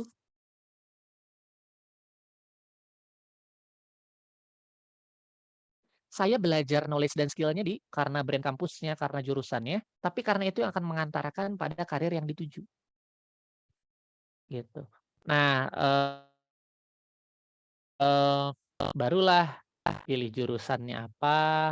Nah, strategi milih jurusan pun sekarang bisa jadi lebih efektif dan lebih tajam. Kalau zaman saya dulu kayak nebar jala ya, yang penting masuk ke sini, ITB, masuk ke UI, apa aja deh jurusannya, itu kayak tebar jala. Akhirnya kejeblos di jurusan yang nggak tepat, ke karir yang nggak tepat. Karena itu, dengan mengenali diri, minat, preferensi profesinya sudah lebih banyak, kemudian dengan tajam menentukan saya cocoknya pada peran apa, kemudian ketika milih jurusan lebih strategis. Pilihan pertama akuntansi UI yang paling tinggi passing grade-nya, tapi kedua yang penting saya masuk akuntansi, karena saya tahu ujungnya saya mau jadi akuntan. Tapi agar saya bisa masuk ke PTN, pilihan keduanya saya, coba ambil yang grade-nya jauh di bawah UI gitu ya, misalnya ke daerah mana gitu ya. Sehingga saya tetap bisa masuk PTN, tapi saya fokus pada jalur profesi yang sudah saya tentukan tadi. Nah, baru kalau udah untuk bisa masuk ke jalur perguruan tinggi tersebut, secara akademik, rencananya seperti apa di masa SMA? Termasuk secara non-akademik. Mudah-mudahan dengan Merdeka Belajar, pilihan, mata pelajaran lebih fleksibel, tapi juga pilihan aktivitas non-akademiknya. Contoh yang paling ekstrim aja ya, jadi TNI atau Polri masuk Akmil dan Akpol itu kan nggak sekedar butuh akademik ya, tapi juga butuh kesiapan fisik. Kalau siswa Bapak Ibu ada yang mau masuk Akmil Akpol, maka kalau sudah tahu dari kelas 10 dia mau ke sana, kan harus juga latihan fisik ya, istilahnya kesamaptaan. Termasuk kalau masuk ke sekolah kedinasan juga rata-rata ada yang membutuhkan standarisasi fisik, gitu. Nah, tapi nggak cuma 2 itu ya, profesi-profesi lain mungkin ada yang sudah bisa dibangun portofolionya dari sekarang. Yang mau masuk software engineering, informatika, ya udah, coba deh belajar coding dari sekarang. Yang mau jadi jurnalis, bisa nggak aktif di ekskul media sekolah dari sekarang. Yang mau jadi, editor, film gitu ya, bisa nggak sudah bikin produksi-produksi karya dari sekarang. Yang mau jadi desainer grafis, yang mau jadi akuntan, bisa nggak kamu sekarang menjalankan koperasi sekolah gitu ya. Jadi begitu banyak ruang eksplorasi yang bisa anak-anak kita, lakukan ketika sudah jelas gitu ujungnya tuh seperti apa. Nah, baru sebenarnya karena katakanlah kita belum cukup luas ruang jalur portofolio untuk bisa masuk perguruan tinggi, maka, persiapan akademik juga perlu dipikirkan. Nah, disinilah memang jadi tantangan tuh, kadang anak-anak ketika sudah tahu hasil TM-nya, sarannya ini tuh udah kekeh, "Wah, saya pengen ke sini," tanpa menyadari ada konsekuensi mereka harus siap juga secara akademik. Nah, ini adalah tugas mungkin Bapak Ibu guru ya, eee, oke, pilihan pertama boleh kamu masuk ke jurusan ini, tapi boleh nggak pilihan kedua lebih realistis? Jurusannya sama, tapi perguruan tingginya, eee, coba dipertimbangkan, gitu. Eee, nah ini sebenarnya tambahan aja, bahkan tidak untuk perencanaan karir saja, dari saat ini mengenali diri itu sudah bisa membantu anak-anak bisa lebih percaya diri, mengembangkan dirinya di luar akademik, termasuk memahami metode belajar yang cocok, strategi menjalani pendidikan, dan seterusnya. Oke. Saya sebenarnya pengen coba SWOT assessment ini, cuma waktunya 30 menit lagi untuk saya dan rasanya saya buka dulu ruang untuk tanya jawab kali ya. Jadi SWOT assessment ini nanti kalau keburu boleh dicoba lah. Tapi sementara saya, buka waktu untuk tanya jawab dulu kali ya, Mas Gagah ya? Atau Mas Hadi? Silakan Kanja, silakan. Silakan, kita buka tanya jawab dulu kali ya? Saya baca dulu di, eee, kolom chat ya. Ya,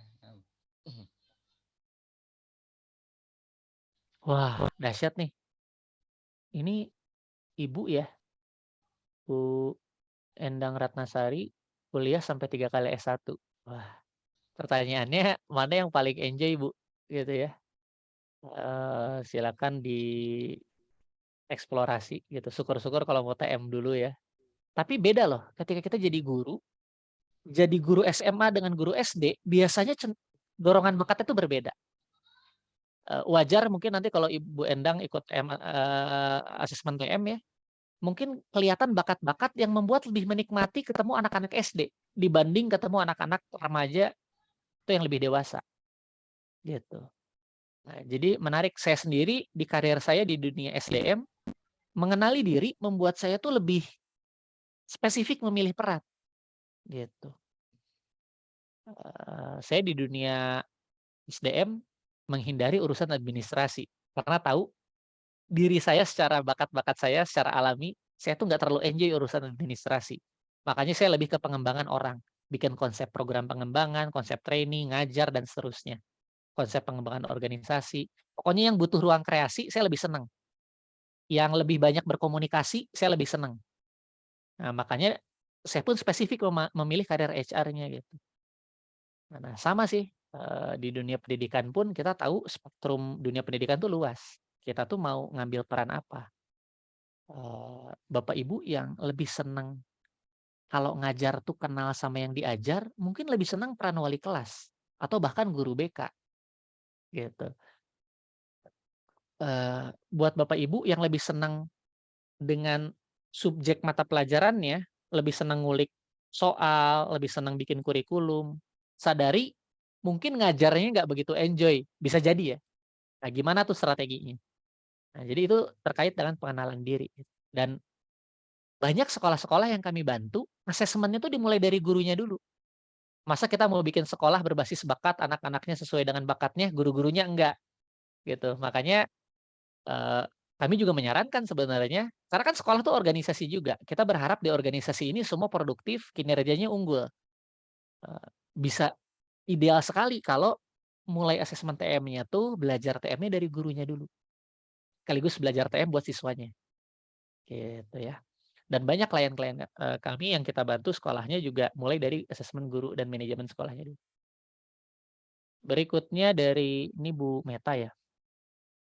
Oh tadi menjawab soal ini ya, kurikulum berbasis karir ya, itu sesuai dengan peserta didik dan keadaan lingkungan sekolah. Oh alhamdulillah, jadi di kurikulum Merdeka lebih punya ruang. Mungkin ini ekspertisnya Mas Gagah lah ya, saya nanti serahkan ke beliau, terkait bagaimana kita membangun kurikulum berbasis bakat, potensi, dan karir ini. Kemudian ini Pak Herlambang ya,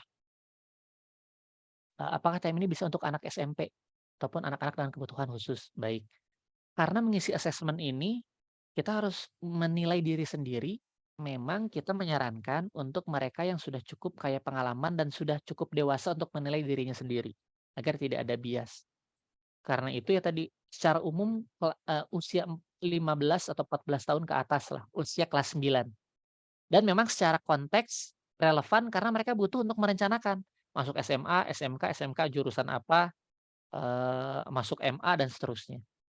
Jadi, saran kami paling muda mungkin kelas 9 SMP gitu ya. Dengan asumsi mereka sudah cukup kayak aktivitas dan sudah cukup bisa menilai dirinya. Nah, untuk anak di bawah itu kelas 8 ke bawah, saran kami guru-guru dan orang tuanya yang belajar tentang talent mapping, belajar tentang bahasa bakat dan kemudian mengobservasi dan mendampingi anak-anak untuk mengeksplorasi dirinya. Jadi, kami tidak menyarankan metodenya asesmen kalau yang kelas 9 ke bawah. Makanya memang mungkin lebih tepat mendesain kurikulum yang pas untuk mengeksplorasi bakat-bakat ini, mengobservasi bakat-bakatnya. Begitu pula dengan kebutuhan khusus. Kami sarankan pendamping, orang tua, dan guru berkebutuhan khusus ini yang belajar tentang bakat dan potensi kekuatan. Dan nanti memanfaatkan prinsip-prinsipnya untuk menangani anak-anak berkebutuhan khusus. Contoh, yang paling mudah memang untuk anak-anak berkebutuhan khusus adalah memberikan mereka eksplorasi aktivitas dulu. Jadi nggak mengakses bakat-bakat, tapi langsung ke beraktivitas. Karena anak-anak ini mungkin cukup sulit untuk mengekspresikan dia sifat atau bakatnya seperti apa, tapi ketika beraktivitas bisa lebih mudah kelihatan. Mereka lebih antusias, lebih tersalurkan energinya, lebih mudah berkomunikasi, lebih mudah mengekspresikan diri lah ya, pada aktivitas-aktivitas apa. Jadi, menyediakan ragam aktivitas yang bisa mereka eksplorasi untuk yang berkebutuhan khusus ini dan kemudian fokus pada yang mereka kelihatan 4E-nya di mana, gitu ya.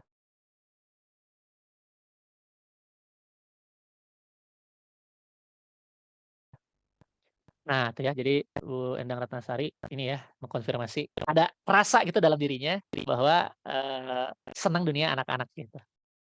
Ada yang resign juga tadi ya, kalau nggak salah ya? Saya ke yang resign dulu kali ya? Bu Meta mungkin mau bertanya Ya, langsung? halo Pak Mas Jaka, Iya, assalamualaikum. waalaikumsalam, Bu Meta silakan.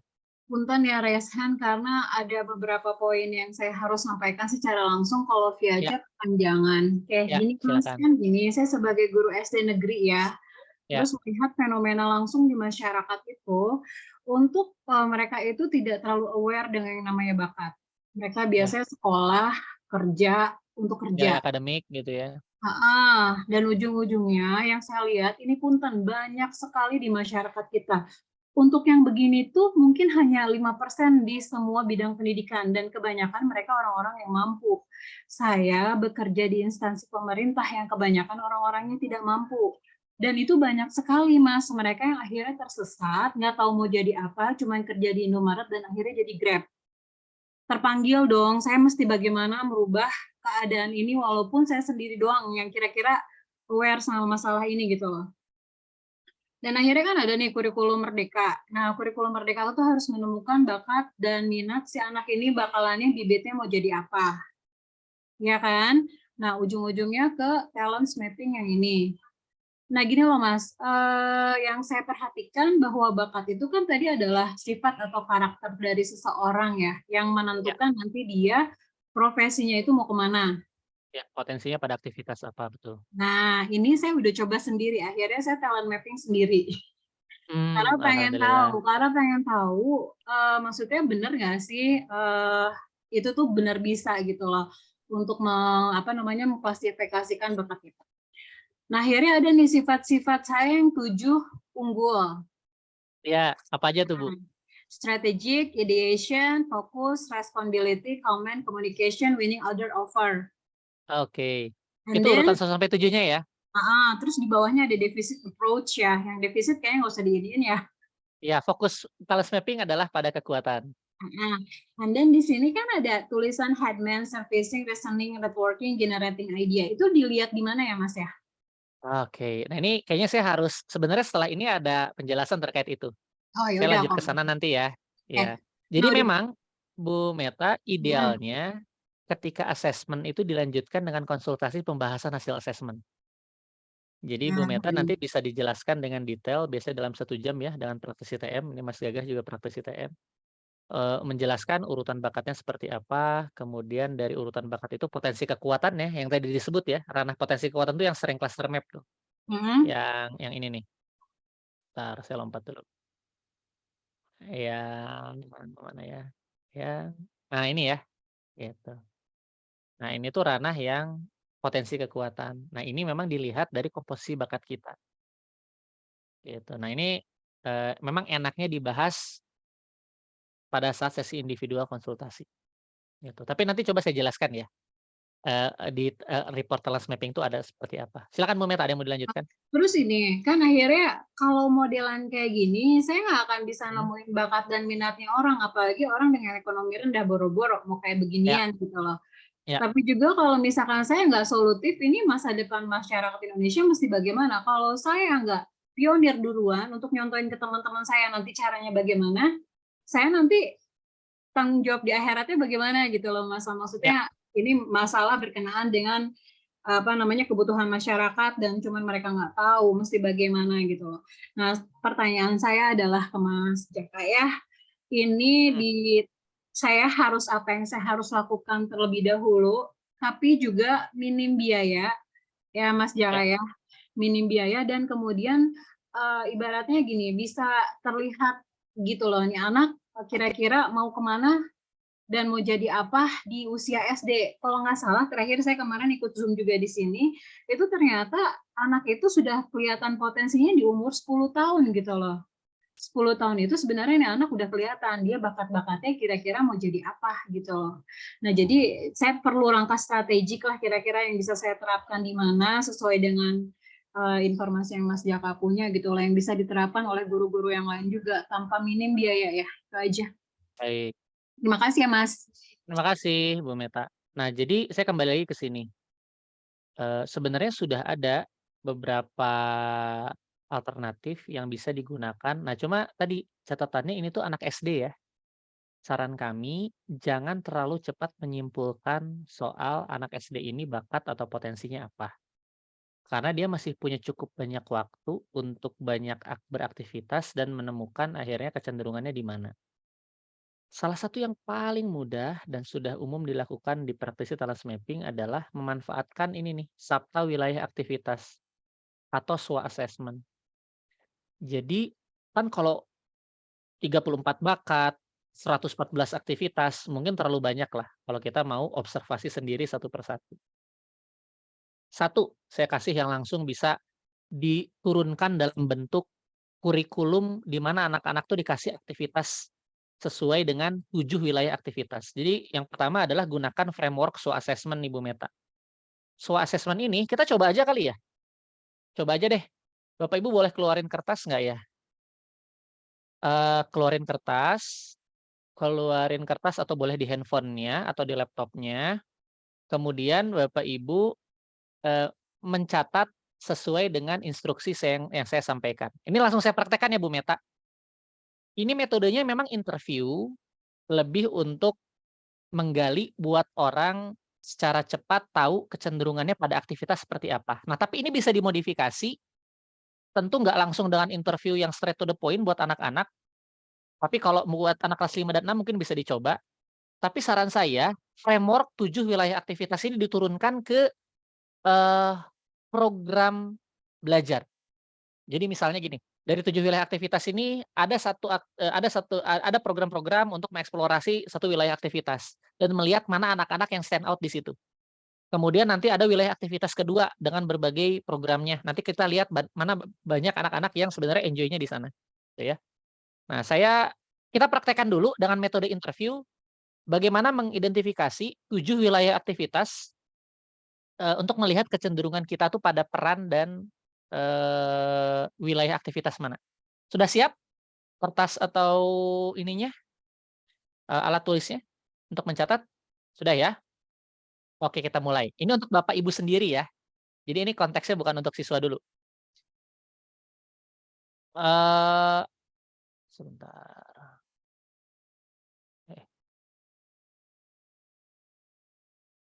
Oke. Kalau sudah siap, sekarang Bapak Ibu di kertas yang Bapak Ibu miliki atau di handphone, silakan tulis 2 kolom ini. Kalau bisa disediakan space agak panjang ke sebelah kanan ya.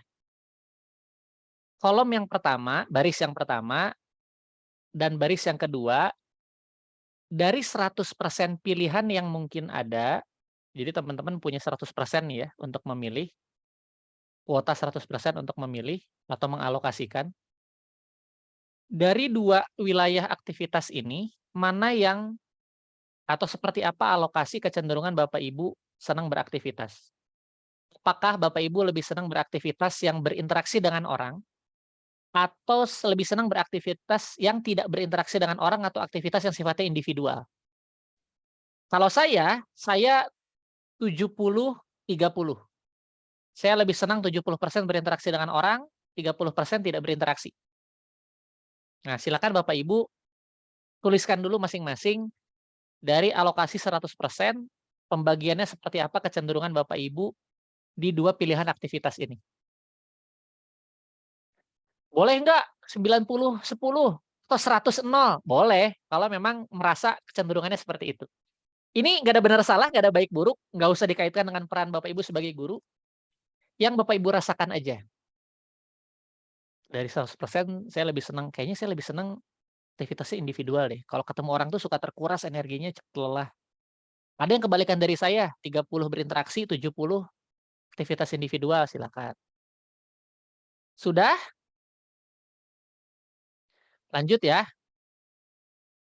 Dari aktivitas yang di atas, berapapun yang dialokasikan, kalau saya kan tadi mengalokasikan 70% ya di atas. Nah, Bapak Ibu mungkin beda-beda angkanya yang di atas. Silakan dibagi 3.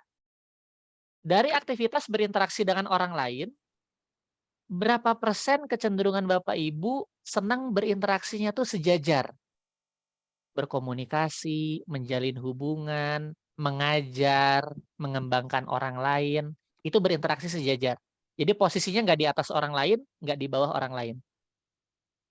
Atau berapa persen yang alokasinya berinteraksi dengan orang, tapi lebih senang mempengaruhi, memberikan komando, memberikan instruksi, jualan, mempengaruhi, itu yang kedua. Nah, silakan ditentukan berapa alokasi yang interaksi yang mempengaruhi. Atau berapa persen alokasi yang berinteraksi dengan orangnya lebih senang melayani di bawah orang lain. Di bawah itu dalam artian melayani, merawat. Merawat tuh bisa secara fisik, bisa secara psikologis, memberikan konseling, memberikan pelayanan, memberikan informasi. Nah, dari 3 jenis interaksi dengan orang lain ini, silakan bagi alokasi yang sebelumnya. Tadi saya kan 70 ya, aktivitas berinteraksi orang lain di sini. Ketika saya bagi 3, dari 70 itu, saya komposisinya 30, 10, 30. Gitu ya. 30, 10, 30. 30, 10, 30. Kalau saya ya, totalnya 70%, sesuai dengan total saya di sini tadi. 30, 10, 30. Itu saya. Nah, lanjut lagi ya. Sudah selesai semua? Sampai bagian sini? Kalau sudah, berapapun alokasi yang ada di bagian kedua, aktivitas yang tidak berinteraksi dengan orang lain, atau aktivitas individual, silakan dibagi 2 dulu. Berapa persen kecenderungan Bapak Ibu senang aktivitas yang individual dan banyak mikir? Dan berapa persen aktivitas yang individual tapi nggak banyak mikir, namun lebih butuh ketekunan. Lebih senang pun rapih, teliti, melakukan sesuatu. Nah, silakan dibagi 2. Saya tadi kan 30% ya di sini ya. Aktivitas saya yang berinteraksi dengan orang, kecenderungan saya 30%.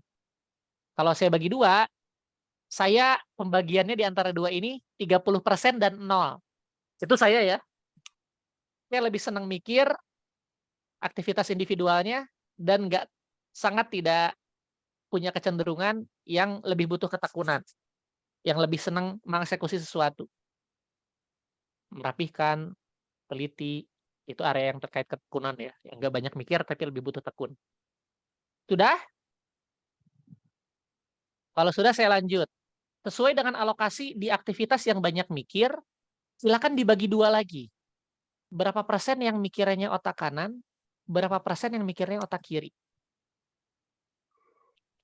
Kalau saya kan tadi 30% ya, alokasi aktivitas yang banyak mikir, saya bagi 2, 25 dan 5%. Gitu.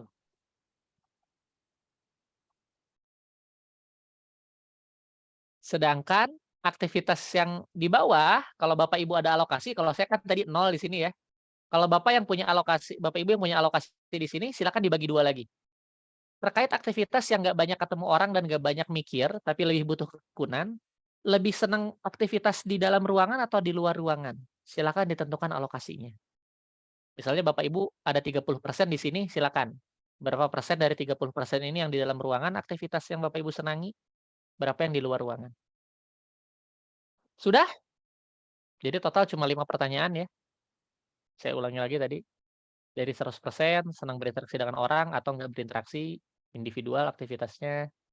Pertanyaan kedua, dari yang berinteraksi, coba dibagi 3, lebih senang berinteraksinya sejajar, berkomunikasi, menjalin hubungan, mengajar, mengembangkan orang, mempengaruhi, atau melayani. jualan, mengkoordinir itu mempengaruhi, melayani itu konseling, merawat, memberikan informasi, itu yang melayani. Nah, silakan dibagi 3. Itu pertanyaan kedua. Pertanyaan ketiga, dari aktivitas yang tidak berinteraksi dibagi 2 juga. Aktivitas individualnya lebih senang mikir atau nggak mikir tapi tekun mengerjakan sesuatu. Itu pertanyaan ketiga. Pertanyaan keempat, dari aktivitas yang banyak mikir, lebih senang yang kreatif otak kanan atau otak kiri? Otak kanan tuh yang lebih kreatif, intuitif, imajinatif. Kalau otak kiri yang lebih analitis, detail, data, mungkin juga angka. Gitu ya. Berapa persen dibagi aktivitas yang kalau senang berpikir. Kalau yang lebih ada yang senangnya ketekunan, dibagi 2 juga, lebih senang aktivitas di dalam ruangan atau di luar ruangan. Nah, silakan dicek total yang paling kanan ini ada 7 kan ya. Inilah 7 wilayah aktivitasnya, harus 100% ya jumlahnya. Jangan sampai kurang.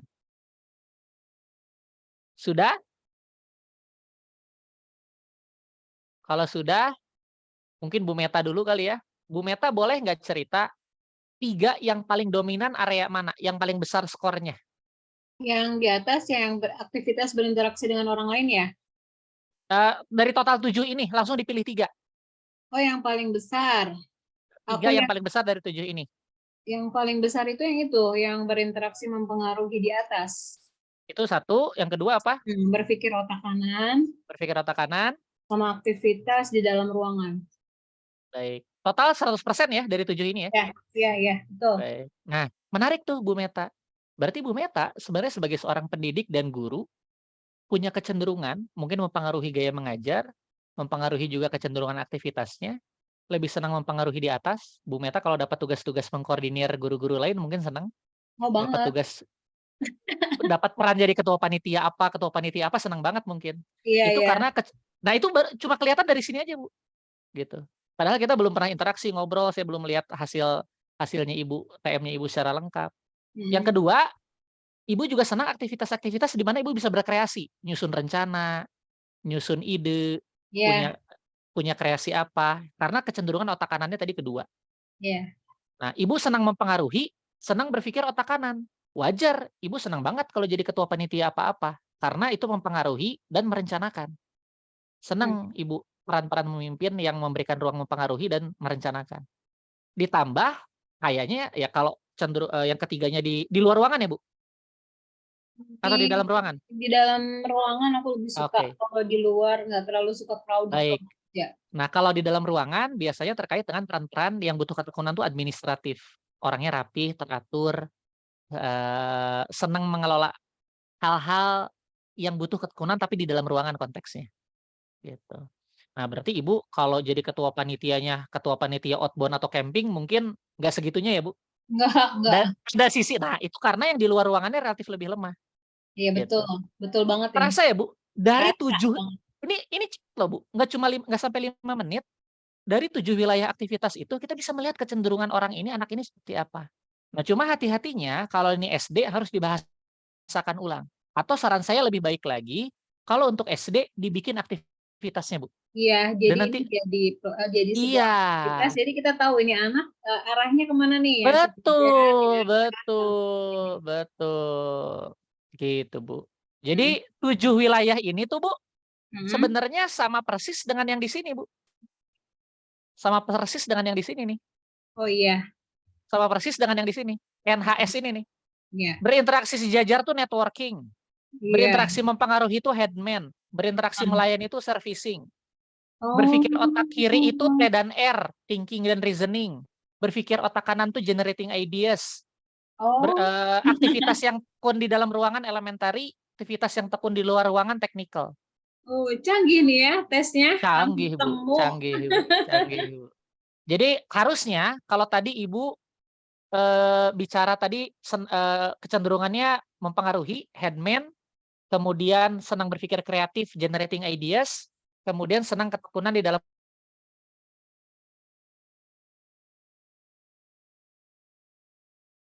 ruangan elementary. Harusnya kalau Ibu lihat PSP-nya itu banyak merah dan kuning. Nah, tinggal dilihat cocok nggak? Gitu.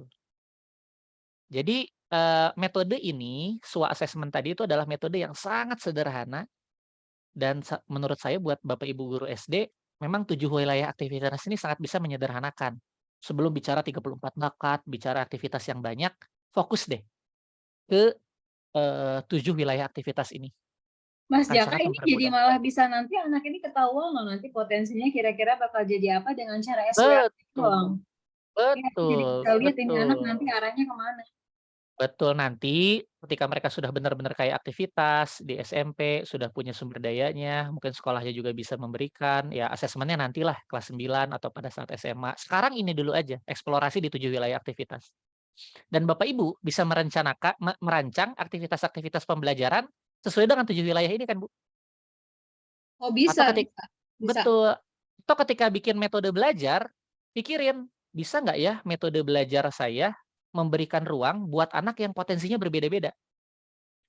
Ada waktu belajarnya dalam ruangan, ada waktu belajarnya luar ruangan, ada waktu sifatnya kreatif, ada waktu sangat analitis. Memang tergantung mata pelajaran sih ya, tapi, kalau kita bicara aktivitas untuk melihat potensi, ini sangat bisa dituangkan dalam bentuk aktivitas pembelajaran. Tapi ini sekarang kan udah kurikulum merdeka ya, ini namanya Iya, asesmen diagnostik di awal. Nah ini kita bisa baik. pakai juga Mas, jadi nggak usah sampai ke pelajaran terus kayak dulu, enggak. Baik, Sekarang bisa alhamdulillah. kreatif gurunya aja untuk Wah, nemuin senang banget ini. sih, Bu, Iya kalau benar, punya sekarang ruang udah enak banget fleksibilitas malah seperti ya. itu. Hmm. Alhamdulillah, alhamdulillah.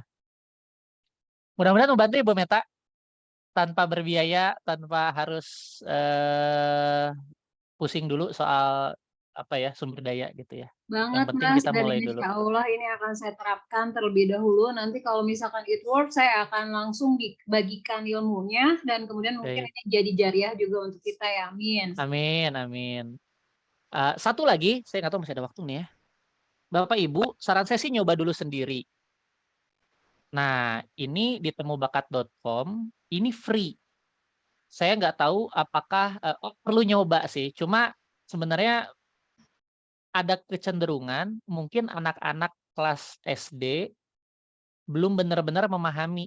Ini tuh sebenarnya kan yang tadi saya bilang ya, ini tuh kan C30 nih ya, jadi anak-anak tuh milih, dari 30 jenis tipe peran atau aktivitas mereka cenderungnya kemana. Tapi kayaknya untuk anak SD perlu didampingi atau dibahasakan ulang.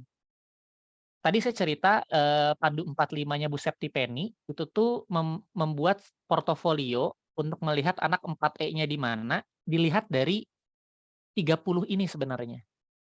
Jadi Bu Septipenny di Pandu 45-nya, tools-nya kayaknya bisa dicari, e-book-nya, untuk melihat anak ini tuh sebenarnya punya kecenderungan peran 4E-nya tuh muncul di mana. Nah, saran saya Bapak Ibu coba sendiri dulu yang temubakat.com. Syukur-syukur langsung task mapping assessment ya, lebih lengkap, lebih bagus. Tapi kalau mau nyoba, Bapak Ibu sebenarnya bisa, ini lebih advance dari yang 7